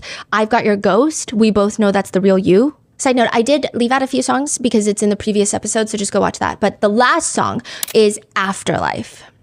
Notable lyrics read, something's missing from inside of me. Someone stole what wasn't mine. The devil told me you were good for me. My mother told me he would lie. What doesn't kill you waits for later. What tries to keep you alive fails. I thought a girl would make me happy. Real love is not for sale. And when I die, I'll love you from the afterlife. He says the last song on the project, Afterlife, quote, it's kind of that big moment of the carrying of the casket kind of thing. Zach Sang is asking him, so at what stage of withered is dying? So you're going into dust, but you're coming back again. Is that what I'm getting through these 14 records? It's definitely a resurrection type of thing, but by the end of the project, it's done. So that's why the last track is called Afterlife. That's the final blow. It's a whole different layer of depth of an album. I feel like, especially for me, when I'm having dialogue now and things that add to the story, I'm talking about the invisible string theory. I really want the listeners to feel like they're reading a book almost, and they get into a different chapter with every song. But there's also kind of this pause where they can take every song in and by itself and then have this kind of visual landscape and this interlude to kind of be in my head, in my mindset, and why I wrote this project like this and how everything just went just to keep them even more interested and connected throughout the project. Which I will say, listeners are more interested and more connected than any project I've ever seen. In one of those, like, hey, what do you do for a living? He talks about his Withered album and he says, my first project, my first fully fleshed out project, it kind of encapsulates my whole life. I'm just excited to see what my fans think about it and how they relate to it on a personal level. Which, by the way, Afterlife, people have been, okay, there is this performance, his live performance in Houston where he sings Afterlife. He's breaking down sobbing on stage. When was this Houston performance? Like a few months ago. It was recent, and he's breaking down.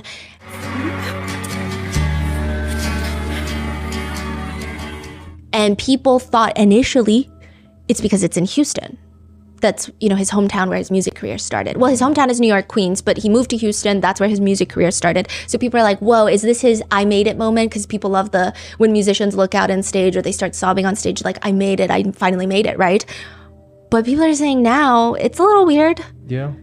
It's a little weird. And like, maybe it's not just being in Houston. Like maybe Houston, there's so many emotional ties. And then this song, and then I don't know. People are saying it could be a mixture of everything. It could just be Houston. It could be just the song. It could be a mixture of everything. Who's to say? He also says this album is like the closing of a chapter, especially for my main fans, which adds to everyone's theory of like he planned it. He knew that he was going to get caught. Or like maybe he didn't plan that he was going to get caught, but he knew he was going to get caught because you don't really just get away with something. That's what some people are theorizing. But also, I don't know, because he's also telling Zach Sang that there's more. There's going to be like an extension of Withered. There's a deluxe Withered, and he's writing more messages, and there's just so much that he's excited about. But he does say Withered is a send-off. I view myself as this rose, as very beautiful, and has these thorns that can stab you, and my music can stab you. And then, you know, it dies and turns to dust. In his promotion for Withered, this picture goes viral. It's an Instagram picture of David taking a selfie with a bunch of white shirts covered in blood and red paint and on top of black tarp. And the caption is, limited edition Itami, Withered cover vinyl out now, plus custom bloody shirts made by me, tongue out emoji, rose petal falling emoji. The bloody shirt merch has since been pulled from his website, which makes sense. It was selling for $35 if you're curious. And additionally, there have been lots of stories coming out of fans, former fans, who are now traumatized because one guy was like, I literally showed up to his concert in my own red paint shirt. Meanwhile, he had someone dead in his trunk, and like he just feels a guilty conscience about it now. And everything about it just feels really ick. And like I'm not saying that they have no right to be traumatized. I'm not saying that they are so traumatized, right? But it's definitely like a ripple effect. I don't want to compare his trauma to like what the victim's family would be going through, but it's weird. It's definitely weird. Yeah. So he's just saying it's not a great feeling. Then July 9th, 2025, David collaborates with Jason Deween for Summer Uptown. And in this music video, people have been saying there's a girl that looks like the young Celeste in the background, like an extra. But interestingly enough, so this video was posted by Jason Deween. He did take it down. And so it does seem like if a lot of artists have control over their content, they're trying to get it taken down. Like Kali Uchis was in the process of taking the music video down. But a lot of David's music videos are still up because it's just on his channel. So I don't think he cares if anyone else wants it taken down, even if they're in it, right? I don't think at this point he cares. So Jason Deween, I'm sure out of respect for everything, has taken down the music video. I do want to give him like a quick little, so I know that with Jason Deween, there was a clip that was going viral of him defending David and saying that David didn't do it. And that I will say a lot of people were bringing up, that was before they identified who was in the car. He didn't kill anybody, bro. He didn't kill anybody. There's no way. There's no way he's been on tour. So this is after the body was found. And I think maybe he felt very passionate to defend someone that he's known for a little bit of time. Not friendly. It seems like every part of their interactions has been work related. It's been live streamed. It's been collaborating on music. Even when I watched their 3-hour live stream where they created the song Summer Uptown. Yeah. Oh, wow. Oh, yeah. Okay. I watched the 3-hour live stream. They didn't particularly strike me as close friends. They strike me as like two streamers connecting or like two people connecting. And Jason Deween clearly wants to get into music. David was a streamer, so it made a good match on paper. So I will say it did not, I think that maybe he spoke too soon and maybe spoke a little too casually. Yeah. But I don't think he meant any ill intentions, but there has just been lots of conversation there. But that video has been taken down. Now, I do want to say there are lots of reposts because people are like doing the reacting to videos. This is before everything that happened. A lot of streamers were like reacting to Jason Deween's song with David. So there is a lot. It's unclear if that's Celeste. And even if that is Celeste, what I'm trying to say is I don't think that Jason Deween would have known because he has also stated outright that the Celeste that he met was the older Celeste. And there is a live stream clip of him shaking someone's hand and she says, "Oh, I'm Celeste." And she looks like the older Celeste. Like her hair is slicked back. It's not like wavy hair. She looks like the other Celeste. So I'm inclined to believe all of that to be true. So just putting that out there because... But in the Genius interview, between David and Jason DeWeen, which is still up. David sings, "Never want to lose you. When you come around, all I say is hallelujah. Put you on a pedestal, the highest in the room. I got every eye on you." David explains those lyrics as, it's like when you're in love and on deep level, you kind of start to idolize this person. And it's like my love language, you know, acts of service and words of affirmation. So I like hearing things and being told that I'm doing a good job of what I'm doing. So I like that the person I'm in love with is the only person in the world. There's only 2 of us on the planet Earth. People think that is very alarming, because to put a little 13-year-old on a pedestal, if that is who he is talking about, to put anyone on a pedestal, it can only result in bad things. And then around this time, he starts posting very melodramatic TikToks with words that read, these are reposts. So if you go into his repost, which he has since started deleting apparently, but one of them reads, "I'm tired. I don't want to do anything. I don't want to go anywhere. I don't want to be around anyone. I don't want to be seen. I don't want to be me anymore. Did I really deserve that? I'm not sure who I am anymore. What happened to me? I'm not who I used to be. I can't describe this feeling. Is this even real? Every day I feel less and less like myself." Which, like, could be lyrics to a song, could just be like a lot. Another repost soon reads after that, "Sitting there realizing I'm a really bad person sometimes, even though I genuinely love with all my heart, there's a really bad part of me that ruins everything." And just slideshows of angsty TikTok reposts, rapid fire, okay? These are just, a lot of his reposts are songs, a lot of them aren't even his songs. And then, you know, those slideshows, and they're just like words on top. The saddest— When was this all dumped, like posted? Around like June of 2025. Okay, three months ago. Okay. So there's like a lot. There's some from like his reposts are a mess. And then also it's hard because I had to go into the comments because the TikTok is posted on a date, but then the day that he reposts them is different. Does that make sense? Because so then you have to look for comments at that time where people say, "Oh my God, David reposted," heart emoji. And then I'll try to go off that date. So it's, yeah, I see. But rapid fire, they read things like, "The saddest part of life is when the person who gave you the best memories becomes a memory." POV, you are reading through old text messages with her. POV, me watching my younger self fall in love with her. He doesn't know she's going to ruin him. POV, me staring at myself in the mirror with the most hatred towards myself. And then another one of someone sad, how I be walking home after another day of faking my entire personality and pretending to be happy. And then also around this time, he posts a lot of, he has a David Prayers TikTok account where he posted a lot of TikToks of just him reading the Bible. And verses, really? Yeah. I mean, to be fair, David did grow up in a super religious household, so it appears that he has been immersed in faith for a long time. But some people say it starts picking up a little bit more around certain times. So I don't know. I don't want to read too much into it, but it could be. It could be. He also has another account with another musician, Bryant Barnes. It's Where the Huz at. Huz as in hose. And it's just like them posting while they're traveling. And it's like meme accounts. Like stuff like "Where my huz at," and then all the comments are like, "The huz are 13." Is crazy. So that one is there's a lot going on everywhere. Now, if you take everything at face value, friends of Celeste have come forward to say that the last time that they heard from her was around July or early August of this year. August 5th of 2025, David's USA leg of the tour begins in California. There's a video circulating, and if you open up the comment section from August 24th, 2025, this video is from August 24th, people are saying that this is Celeste. David is on the stage, and on a balcony overlooking the stage, you see what appears to be maybe David's little brother and a girl with wavy hair wearing a tube top. Now, this is a black tube top. Celeste was found in the car in a tube top. But tube tops are common. I don't know, right? But people are saying that looks like Celeste. August 24th, 2025, at his performance in Maryland. Maryland is also very important. There's conversations about whether this is going to be a state case or a Fed case. I don't think it really matters to most people, but just to give you an idea, some people actually think it's going to take even longer because it might be a Fed case. If this is her, if she traveled to Maryland, it would be a federal case because you're talking trafficking across state lines. She's a minor and now she's dead. Like that would be a Fed case.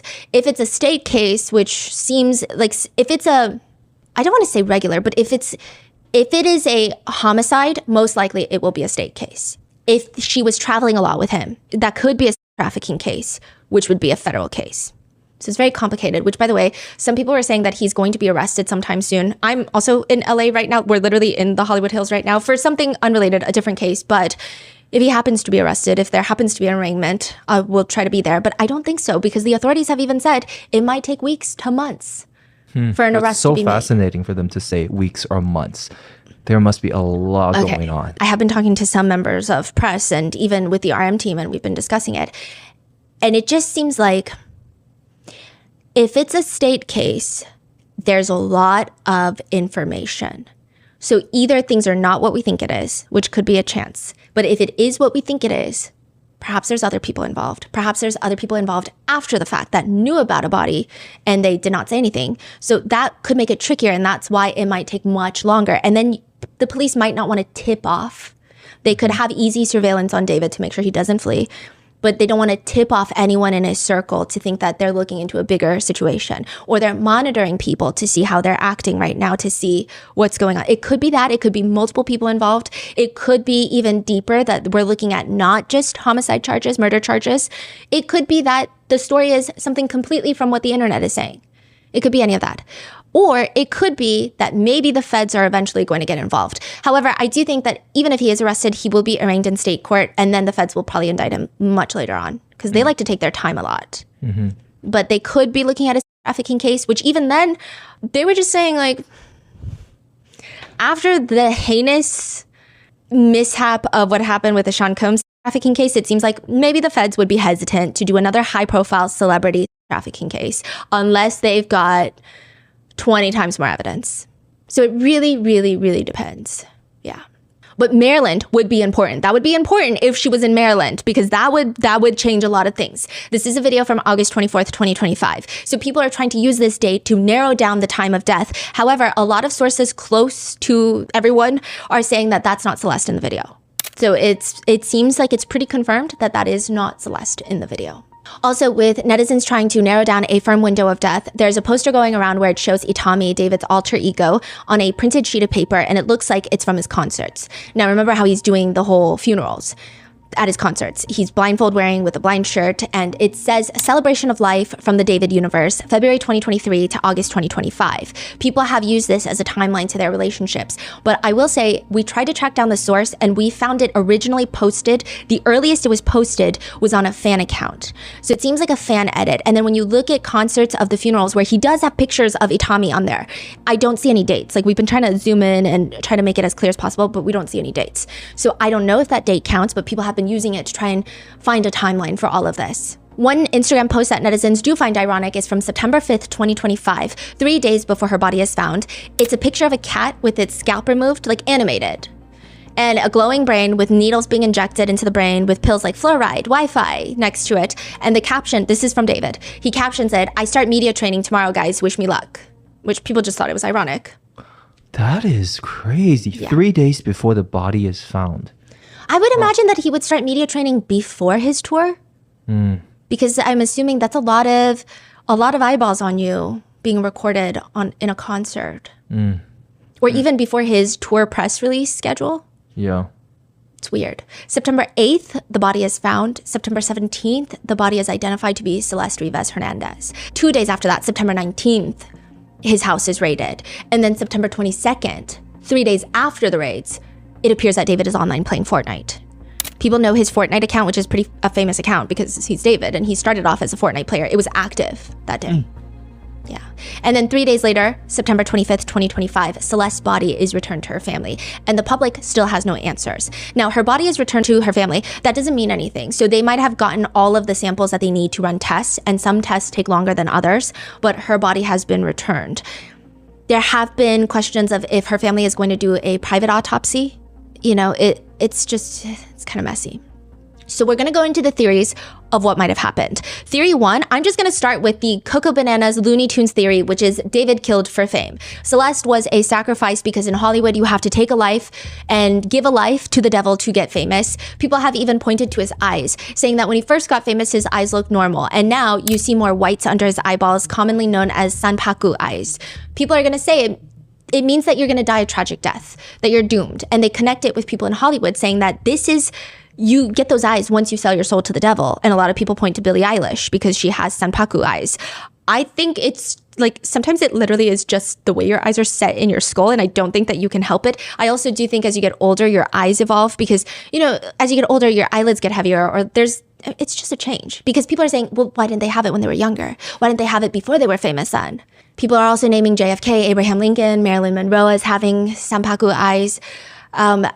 People have just run with this theory that they have sold their souls, and here we are. People think that David sold his soul to the devil for fame, and it's clearly working, they say, because within the span of 3 years, less than 3 years really, he's gone on to work with the Invincibles to create Feel It, a very big song, and then that was March of 2024, so before Celeste goes missing. He says with the lyrics, what do you have in store?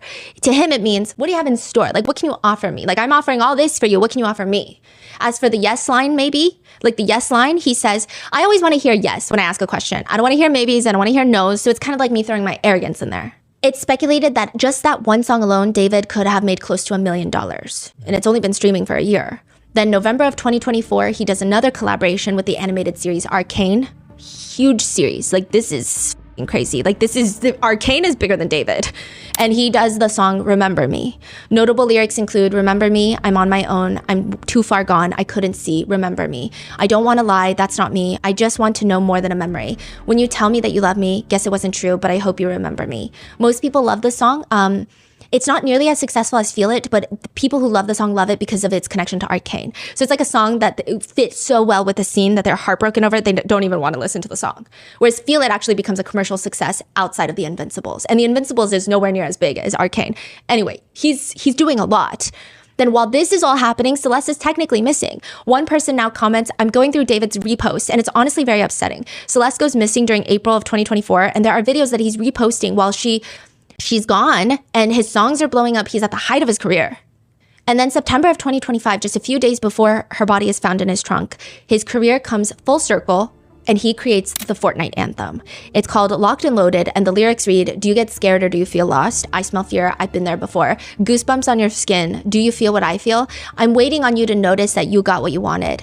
We don't got time to cry right now, only time to focus. 2 hits on a wait list. I was armed and dangerous. Take a shot, leave them faceless. You should have noticed I've been focused. You should have known I'm locked and loaded. You better watch your back, cause we aiming at your head. Pull up with the trio and my eyes all red. Which yes, it's a very violent song, but it's not really something to be analyzed too deeply, considering it's for Fortnite. So it does match the assignment.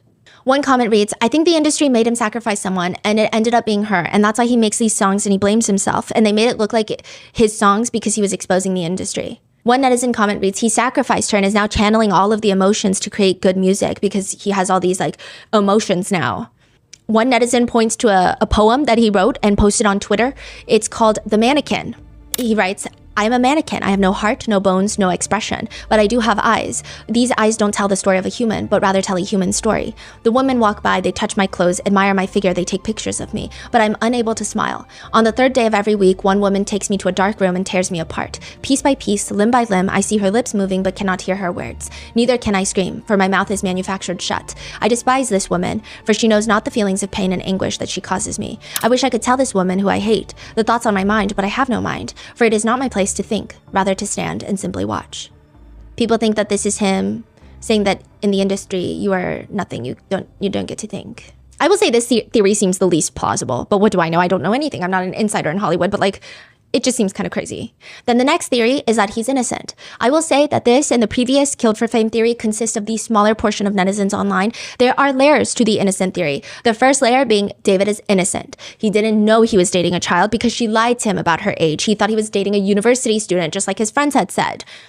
Again, doesn't seem like the case, but that's my personal opinion. Neighbors report, along with Celeste's former teacher, that she runs away multiple times, and on one occasion, police brought her back from Hollywood. I feel like he would know at that point. Just saying, like that, it seems weird. But in this hypothetical scenario, in this theory, they're saying he didn't know, and then she ends up dead. He has nothing to do with it, and he doesn't know how to say, I didn't know, because nobody would believe him. That would be the mother of all coincidences. Others are saying he never dated her. He was dating the older Celeste. He never dated her, and maybe they just ran in the same circles, or maybe she was dating someone else in his crew, in his group, in his team, and then he was framed. Some people were trying to say it's his brother's girlfriend, and some people are even saying maybe his brother killed her, and he's taking the blame for it, for something his little brother has done. Seems very, I feel like that's only something that happens in movies, but this whole case is bizarre. So I guess we cannot rule anything out, but ultimately this theory hinges on the fact that David is innocent. Some are saying that maybe David found out that she was a minor, and then his team found out, and they're like, okay, we gotta kill her. Like the team did it because their success in their career hinges on the fact that David has to be successful. I don't, categorically speaking, I don't think that to be true at all. I think in Hollywood, you look at people who work with celebrities, they don't give a about the celebrity that they work for typically. Like everyone in Hollywood, the only person that cares about you is you. Like that's usually the saying, right? So I don't think that's the case, but some people are kind of running with it. It also doesn't help that the police have not named him a suspect, that he has not been detained, he has not been arrested. I just don't know. And people are pointing to the fact that they've been quiet because they know they're going to be exonerated. So it's just a lot of work to say stuff when you know once the police exonerate you, that's when all the talking will happen.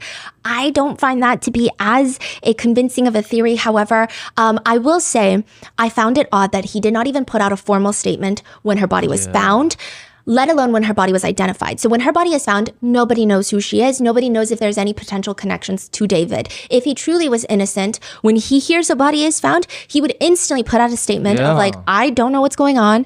We're in shock too. We're also going to work with authorities, but I just hope they can identify who this is and so that they can be laid to rest with their family. Exactly. Like it would be a very PR statement written by his agency, written by his team, and it would be put out. But the reason they wouldn't do that is, let's say he is guilty, then that would be... People are saying any statement he puts out will be used against him. Yeah, and all of it could probably be disproved. How do you say that you're innocent if you have some sort of connection? Yeah. So people are saying it's weird, right? I do think it's weird that he did not put out a statement. But another netizen comments, if someone accuses you of a heinous crime, if you are innocent, the very first thing you do is lawyer up and proclaim your innocence. Yeah. But someone responds, lawyer up, yes. Public statement, no. But again, I don't think so. If you're innocent, you can make an innocent statement. Yeah. And even, it's just weird he has not made a statement. Yeah, 100%. No one's saying, sit down and give us a TikTok live stream of how you're innocent. People are saying a black screen with words statement. Like that's what we expect. And we didn't get that, which is weird. Perhaps reasonable explanation though, is that his dad is an attorney. Yeah. In one interview, David describes his dad as law firm, lawyer, law. He is the law. I don't know. Maybe his dad is being extra cautious and will not let anything. Because usually when you have public figures, their attorney and their PR is always at heads. Because the PR is like, we don't care about the law. Like, we just got to make sure people don't hate you. And the lawyer is like, don't say absolutely anything at all, ever. So I don't know. But most netizens think, at the very least, he has a statutory grape charge coming. That's the comment, the R-word charge coming. They even point out that he's passing out Labubus during his world tour. And one comment reads, Hello Kitty and Labubus to attract the young girls, like a man in a white van offering candy. One comment thread reads, I know he's being framed, I just can't prove it. To which another person comments, he was dating a whole minor, and the same minor just so happened to be the same girl who was in the trunk of his vehicle. Such a coincidence, though, right? The parasocial in some of these people is really showing. Another person comments, the internet pissed me off so bad because what do you mean? What do you mean? You can't believe this. Like, what do you mean? Another person comments, art imitates life. Yes, but I think this dude was framed. No way he's going to sit down for an hour explaining his very introspective art with this level of detail, then go and do what happened. And just the not named a suspect thing, one law enforcement expert was interviewed and he said, yes, he has not been named a suspect, but I can tell you with 1,000% confidence he is suspect number 1. Which makes sense. But there's just, I think, too many things. So, and then there's another thing that people have been pointing out to the people that believe he's innocent. There was this YouTube event where David was singing. And in the back, they made this like Pixar animated looking picture of 3 people in love. It's like a Pixar style. And it's David with a girl with very curly hair who looks like Celeste. So it seems like if he had any sort of... Why is it 3 people? No, it's like 3 pictures, like a trifold, you know? But then some people are saying they can't just use musical lyrics in a court of evidence. LOL. I really am rooting that he's innocent. So we'll see. As for the accidental death theory, this is amongst, again, fans that really support David. And I think that maybe there is some parasocial there because he was a very front-facing celebrity. Perhaps he had lots of conversations with his fans, and maybe it's not even just like, I'm going to defend someone I love. It's more so, there's no way, because I feel like I've watched his live streams and I think I have a good judge of character. I think it's more that. Like, I don't think it's appropriate, but I don't think it's, I'm just going to blindly defend a celebrity. I think it's a genuine, like, no, I've watched him live stream. Like, you can't tell me that I can't spot a killer because then what would I think my brain would explode. It feels kind of like that. It feels very frantic and very tumultuous emotionally. But the theory is that maybe she had overdosed on drugs. She's missing. She's 14. He still is probably dating her, so he would at least be guilty of that. But they're just debating the murder aspects of maybe she OD'd on drugs. He's at the height of his career. She's a missing girl. She's a child. They don't know what to do. He panics and just puts her in the trunk or does something else. And then eventually she ends up in the trunk because he has to go for tour. There's a lyric where it says in one of his songs, "You only like me when you're high." People think that. One part of this theory I don't like is that there is no evidence that Celeste ever partook in drugs. And if she did, that's actually even more insidious considering that's a huge part typically of what child predators do. Even traffickers, they like to get their victims hooked on drugs to keep them compliant, to keep them the way that they want them. So if she were to, in a crazy off chance theory, overdose on drugs, he's 1,000% responsible if it's happening the way we think it happened. That's still murder. It doesn't... The second accidental theory is that because of the Tesla, it has a dent in the back. Some people are hypothesizing, theorizing that maybe someone accidentally ran Celeste over and she passed away. This theory, some people like to think that it was David. Other people like to think that it was someone on David's team who did not even tell David because they would get fired, and they did not call the police because then they would go to jail. That's crazy. But it's just hard to imagine that they wouldn't call the police. Yeah, or just leaving the car unattended like that. Yeah, after you hit them. And then wouldn't David be like, why is there a dent in my car? Who did that? I mean, I guess you could make up a story, but it doesn't make sense. So then we go on to the next theory, which is probably the vast majority of netizens, that he murdered her. And a lot of them are just digging through his digital footprint. And the first theory that people have is that he is very jealous, he is very possessive, and in a crime of passion, still does not negate anything, he murdered her because he is that possessive of a person. So this is like the crime of passion theory. His TikTok reposts are a gold mine for this theory. I mean, it's alarming. It feels like he's telling us something because like the first few, it's a little weird. After 10, 20 of them, you're starting to feel like, what is this message that you're sending people? I felt like I was losing my mind. My brain was turning into a Jell-O cake with ham slices inside. It was not a good time. Rapid fire, let's go through some of his reposts. A TikTok creator shows themselves crashing out in their room, and the caption reads, "Me realizing you won't get to heaven if you end your shit." Again, this is like when? This is around the time of, most of these are from 2024 when they are in a rough patch, allegedly. Oh, so okay. Yes, but they go way back too. There's some in 2022. That is when netizens think that they briefly broke up. There's some scattered throughout 2023. Then other ones read, "I really need to cry. I really need to scream out until my lungs bleed. I need to smash my head into a wall and sob on the floor like a kid. But I can't cry. I can't scream. I can only sit solemnly in a serene manner, holding it, bottling it, saving it for when I break, for when I crack, to let loose on somebody who doesn't deserve it and hurt somebody who deserves better. I know because it's a pattern. I'm predictably awful. I live on a clock, a schedule that dates exactly what will I do, when and why, because it's happened before. I'm truly, utterly, undeniably pathetic." He's also a very jealous person if you just look at his reposts. Quote, "My biggest fear in a relationship is them having to see me in an episode when I can't help them right away, when I'm too depressed to get out of bed, when I start getting mad at everything, when I'm just not acting like the version of me that they know." Or another quote, "When the smallest thing upsets me and now I have to be nonverbal and easily irritated for minutes until I can let it go." Quote, "Hopeless devotion is my love language. I was not born for casual romance. I will give you my heart, soul, blood, literally anything you want from me."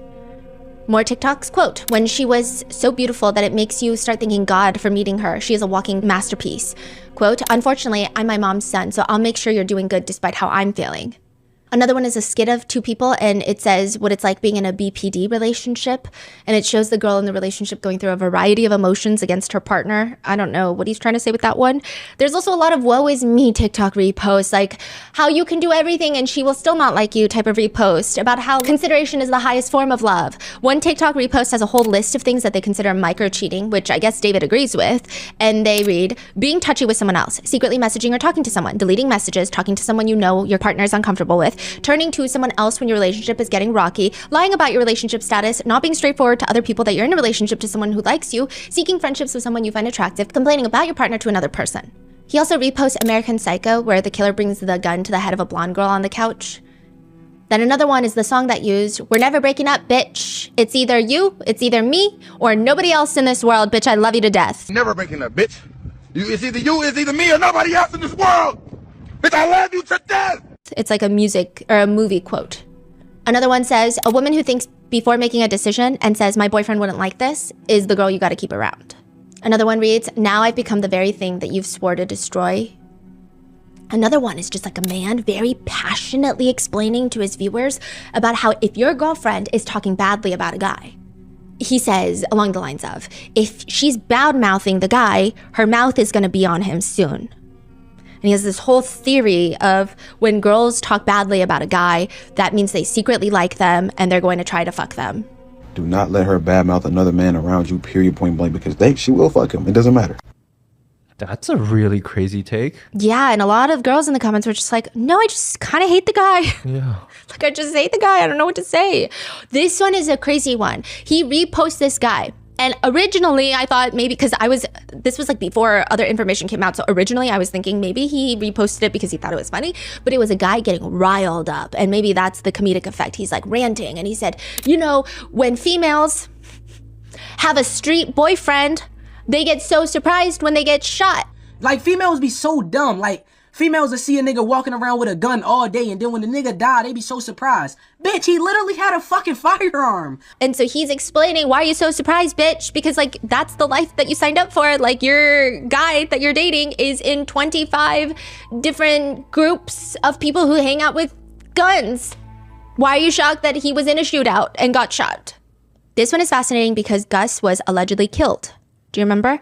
According to the DM messages between allegedly Celeste's brother. This is news? Yeah, there's like DMs between allegedly Celeste's brother and somebody else, and they were talking about Gus, and they said that Gus is dead for other reasons.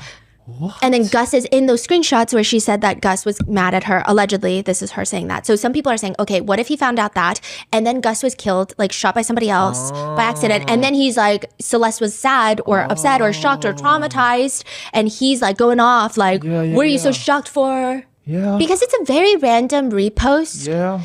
And it's yeah, I mean, yeah, I can see the point. Yeah. Yeah, it's very like, and it's also it was just out of nowhere. Like when you go through his reposts, like he loves his emo reposts, and then all of a sudden this, and it just did not seem like his form of comedy. His form of comedy is typically that edgelord comedy.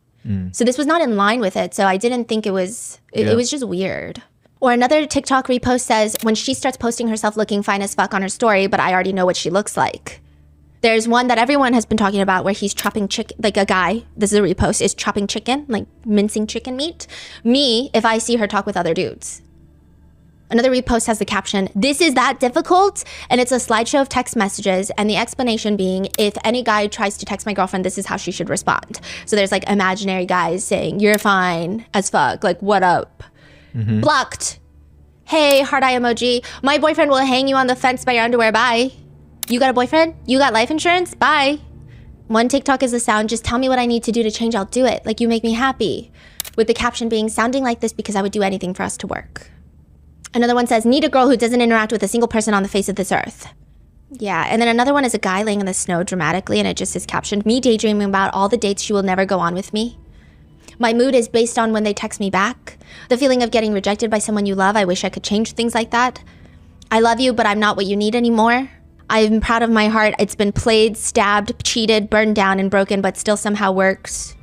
Me staring at the love of my life, slowly losing interest in me and leading me on instead of telling me. Me staring at the I can't this weekend, sorry text, this is my 4th time trying to see her. Me watching her replies get shorter and shorter. If my girl tells you happy birthday, you can have her, cause I don't know why she happy it's your birthday. Me watching her scream after I pour boiling water on her after she told a boy happy birthday because why you happy he made it another year. Whoa. My damaged ass always thinks some sneaky shit is going on. Wow. Or another one, when she blocked me to everything, so I pull up to the function disguised as her granddad. Another one, when it's silent in your room and you start hearing her voice. Another one, me after running over every guy who's ever looked at her. And then people have been talking about the Tesla dent.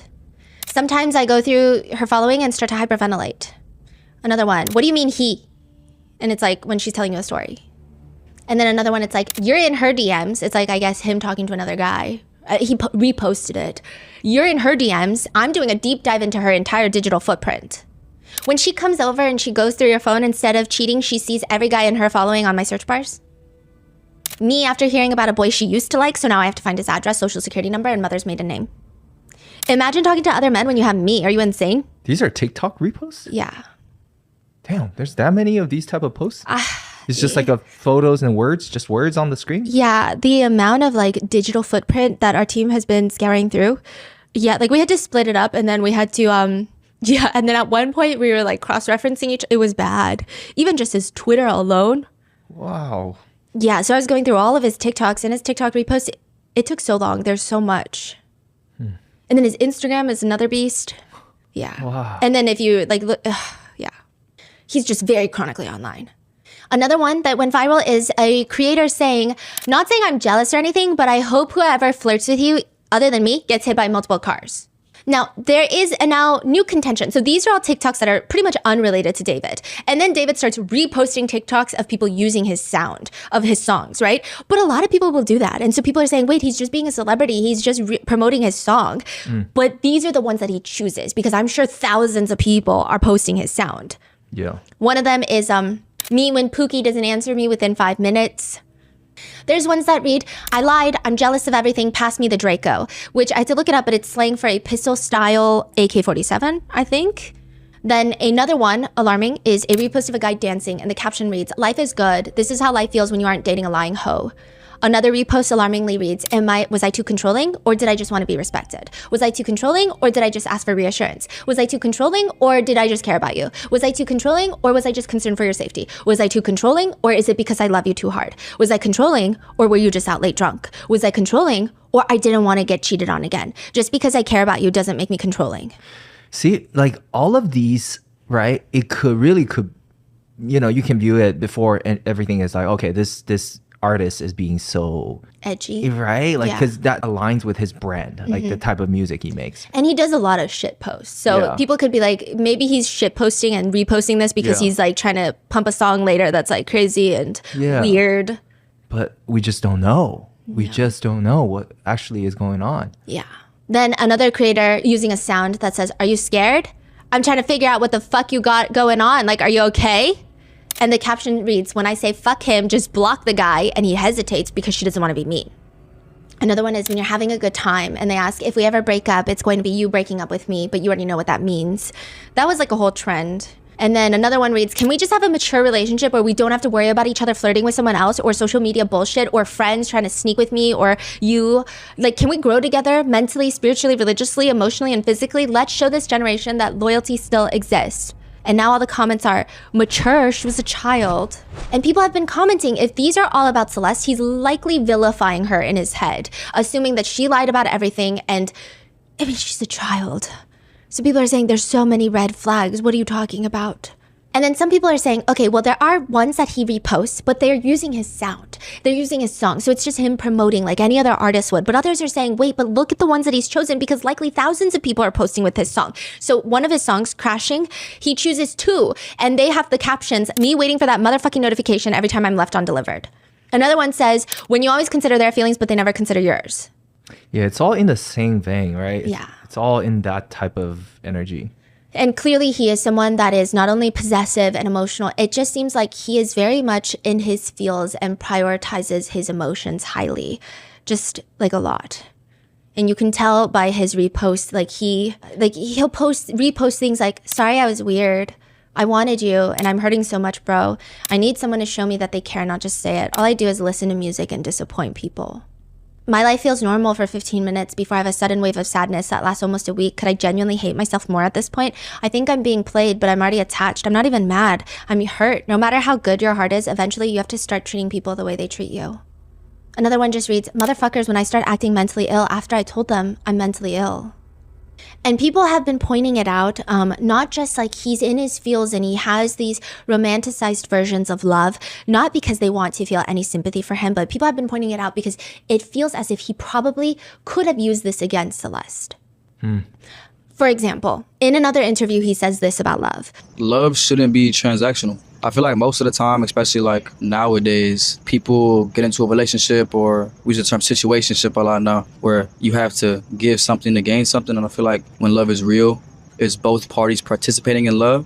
And that's why I love the term falling into it, because it's like sometimes you don't expect it. It could be like super rushed.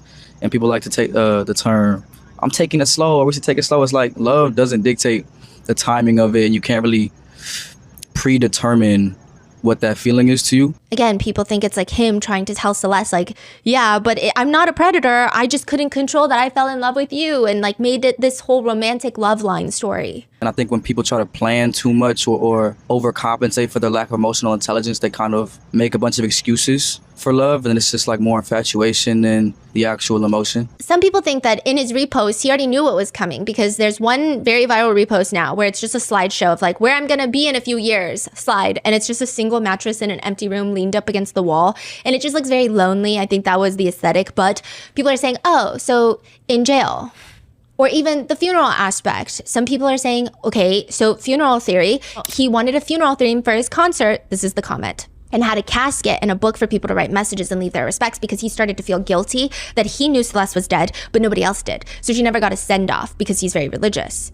So he is doing it in his own way through dedicating the concert to her and her funeral without people even knowing it. It's also twisted, but it would make sense if he thought he loved her. Then another repost of Lil Wayne. It's just like a clip of Lil Wayne. And this is around 2024, so last year. It's saying, I'm not saying that I didn't do nothing wrong, but now I'm doing it right.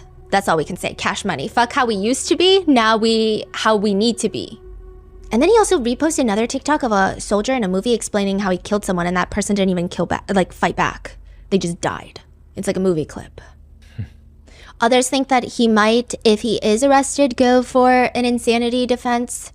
I mean, people are like heavily speculating now just because there are some weird reposts. One reads, I wish I could live a quiet life, but I'd be hearing voices, so... Another one reads, when I end up tripping over nothing again, but it's only because I never liked anybody like this before and the voices in my head be telling me stuff. But it could also be him trying to be an edgelord. In one interview, he gives tips on how to be social media famous, and he says, be a different person every single day. Sometimes you gotta be bipolar with it too. You gotta be a bipolar content creator. You gotta pop up real serious one day, then switch it up and be real funny, then be sad, then be happy. Like, you have to find your fans and find that target audience in whatever way you can. So think outside the box. And then the next theory of her getting murdered, that he murdered her. So the first one was jealousy, possessiveness, a crime of passion. The next one is that she realized that she was being groomed and she was going to say something. Or maybe he had, quote, moved on, and she realized that everything he said was a lie, and it's starting to dawn on her that she had been groomed. And he killed her because he could not let it get out. Then there is another theory that she was pregnant, which is why David would have to kill her. She can't give birth without there being questions, without their alleged relationship coming up. Now, the timeline is all over the place with this theory, with some timelines showing that either Celeste would have had to have miscarried or terminated, or there's a baby out there, which of course, these are just timelines of speculations. But some people have run with it, and people have even been putting out AI-generated videos of police finding remains in David's Hollywood Hills backyard of an infant, which is not real. There's no way to even know if she was pregnant, and I don't think it's something that the police would even tell anyone anytime soon. There's a screenshot of an alleged Discord chat where it shows David allegedly telling everyone, I'll join the group chat with my wifey and give you all the story time. Me and @deleted_user got a kid on the way. We don't know if that's true. We don't know if he's joking. We don't know if the screenshot is altered. That's from December 7th, 2024, so the end of last year. Then there is a screenshot of someone commenting from January of 2024. Please adopt me, I need it. David allegedly responds back at 0907. It's no longer an active account. 0907, September 7th. That's Celeste's birthday. So people think this is Celeste. Should we? So he tagged her and said, should we? Like, should we adopt? Again, not sure this is real. Yeah. But it's quite specific. Yeah, like if people were going to fake things, I think they would fake crazier things. Yeah. Like more. But then using birthday, is that her username then? Yeah. But it's like she wasn't posting anything on there, it doesn't seem. It seems like she went through multiple different accounts, so maybe it's just like, let me just make random accounts. And then I did see there is this young couple, really young couple that we're expecting, and they did use his song, There Goes My Baby, and he reposted that.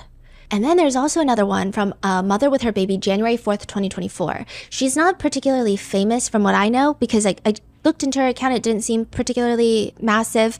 And I don't know, maybe she worked on David's team. Maybe they know each other personally. But the caption is, no one prepared me for this type of love. And she's holding her baby, like newborn baby. So people are like, that's a little weird. Yeah, and then another one of a guy that says, and he looks like he's trying to explain something, like imaginary explaining something, and the words are, POV, me practicing how I'm going to tell our future kids how everybody wanted their fine-ass mom, but she chose little old me. There's no proof that she was pregnant. There's no proof that there was a baby, but some people even think that There Goes My Baby, that song, is after a termination and not actually about Celeste, and using Celeste swinging while like the world is burning, because it's like a very, I don't know.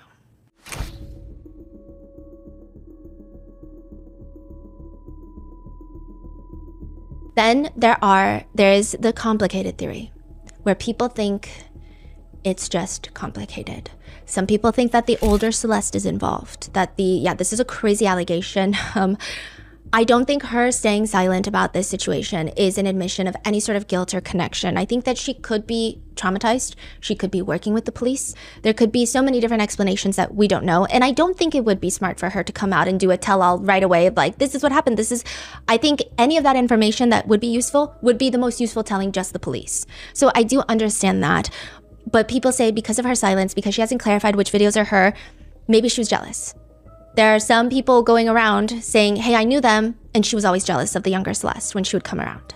But again, that could be nobody. That could be a guy in the middle of Nebraska who has never met these people making a Reddit post. So I don't know. I just think that's a crazy allegation to throw on someone. So I don't know. This was not her car that Celeste was found in, so it's hard to even connect her to the death without even a little bit more. Other people are connecting other people on David's team. Other people are connecting that maybe David is the one that killed her, but there's a lot of other people involved in maybe hiding or disposing of a body. So that's why it's getting very complicated. They just feel like there's more than just David. And so that is pretty much the main theories right now of what has happened. More people are joining the David is innocent theory day by day. We've been monitoring online, and it just seems like it because they just keep saying, oh, so there's lots of fake news. People are saying that he was dropped as a suspect. And the police never said that. They never said that. They just said that no one has been named as a suspect. So that's not at all true. But I think every day that passes that he is not arrested, people think that he's innocent. But I would say, like the police said, it could take weeks. It could take months. We don't know. We don't know if this is going to be a state case, a federal case, if it's any case at all. And if it's a case at all against David, it could be against somebody else. It could be against multiple people. I don't know. But there have just been a lot of memes, I guess, that have been coming out of this situation. People have been ad-libbing David's songs. For the song Feel It, one of his most popular releases, the top comment now reads, bro is going to feel it in court. About his song Summer Uptown, people are commenting, bro about to do a summer in jail. To which someone comments, shut up. He wasn't even talking about Celeste in this song. As for the song Crashing, the comments used to read, this guy is 1,000% proof that you don't need $1,000 equipment for quality music. Now the comments read, it all come crashing down. Yeah, it is. It does, David. It does. In David's self-published mini documentary, the top comment now reads, no, bro, we're going to be getting a new full documentary. In another interview, he's reacting to a documentary, a brief little segment, his mini documentary that he posted. And his parents are giving him life lessons. And he states he's super close to his family. His mom tells him, David, stay focused, keep your heart pure, and keep your morals, and don't change for anyone. David laughs and said, I forgot how dramatic this was. I forgot how dramatic this was. They acting like I'm dead. Then people have been pointing to another interview about his Withered project, where he says, with all these songs on the project, it basically takes you through this kind of goodbye message to myself, and it's kind of like a farewell. Which now have people concerned, questioning, depending on who you are, that he will be self-exiting before a potential arrest. But a lot of people don't think so because, I don't know. This case is just very messy. A lot of netizens are also upset with the way that Celeste is always described as being 15 years old when she was likely 14 when she passed. It feels subtle, but I think that a lot of specifically women are upset because there was another news outlet that called her like a young woman. And it's like, she's a little girl. Like, why do we keep always trying to make predators, alleged predators, sound better by making the victims sound older? She's 14. Like, say she's 14. Others are pointing out even more nuanced things. One netizen comment, which I thought was really great because, I mean, I guess maybe I felt it, but I didn't even know how to put it into words. And this was very eye-opening, but it reads, a lot of people are romanticizing this a little too much by saying he was obsessed with her. He idolized her. She was a child who was just starting to grow up, and he was a predator with a secret. I think the truth of the matter is even more depressing than most people realize. He liked children, and that child was starting to grow and have her own thoughts. And predators who like children don't like that at all. It's not some twisted love story, and he's not a mastermind. He's just a pathetic, disgusting little man who would likely had begun grooming another little girl given time. Others point out Celeste's vigil, and they think that it's really depressing, and they say, but how about we do this before she was found dead? Maybe she could have come home. Maybe she would have stayed home. It just seems like a lot of people failed her. I don't know because we haven't heard many statements, but to some degree, maybe her family failed her. And then it seems like the police definitely failed her. It just seems like multiple failures before what happens. And that is, so far, all the updates we have on the David and Celeste case. I'm sure there's going to be new updates. I'm sure there's going to be new AI-generated videos and rumors. I will try to keep you posted as best as possible. And if there is ever like an arrest made, an arraignment, we'll try to be there. But it's a lot. What are your thoughts? Leave it in the comments. And I will see you guys in the next one.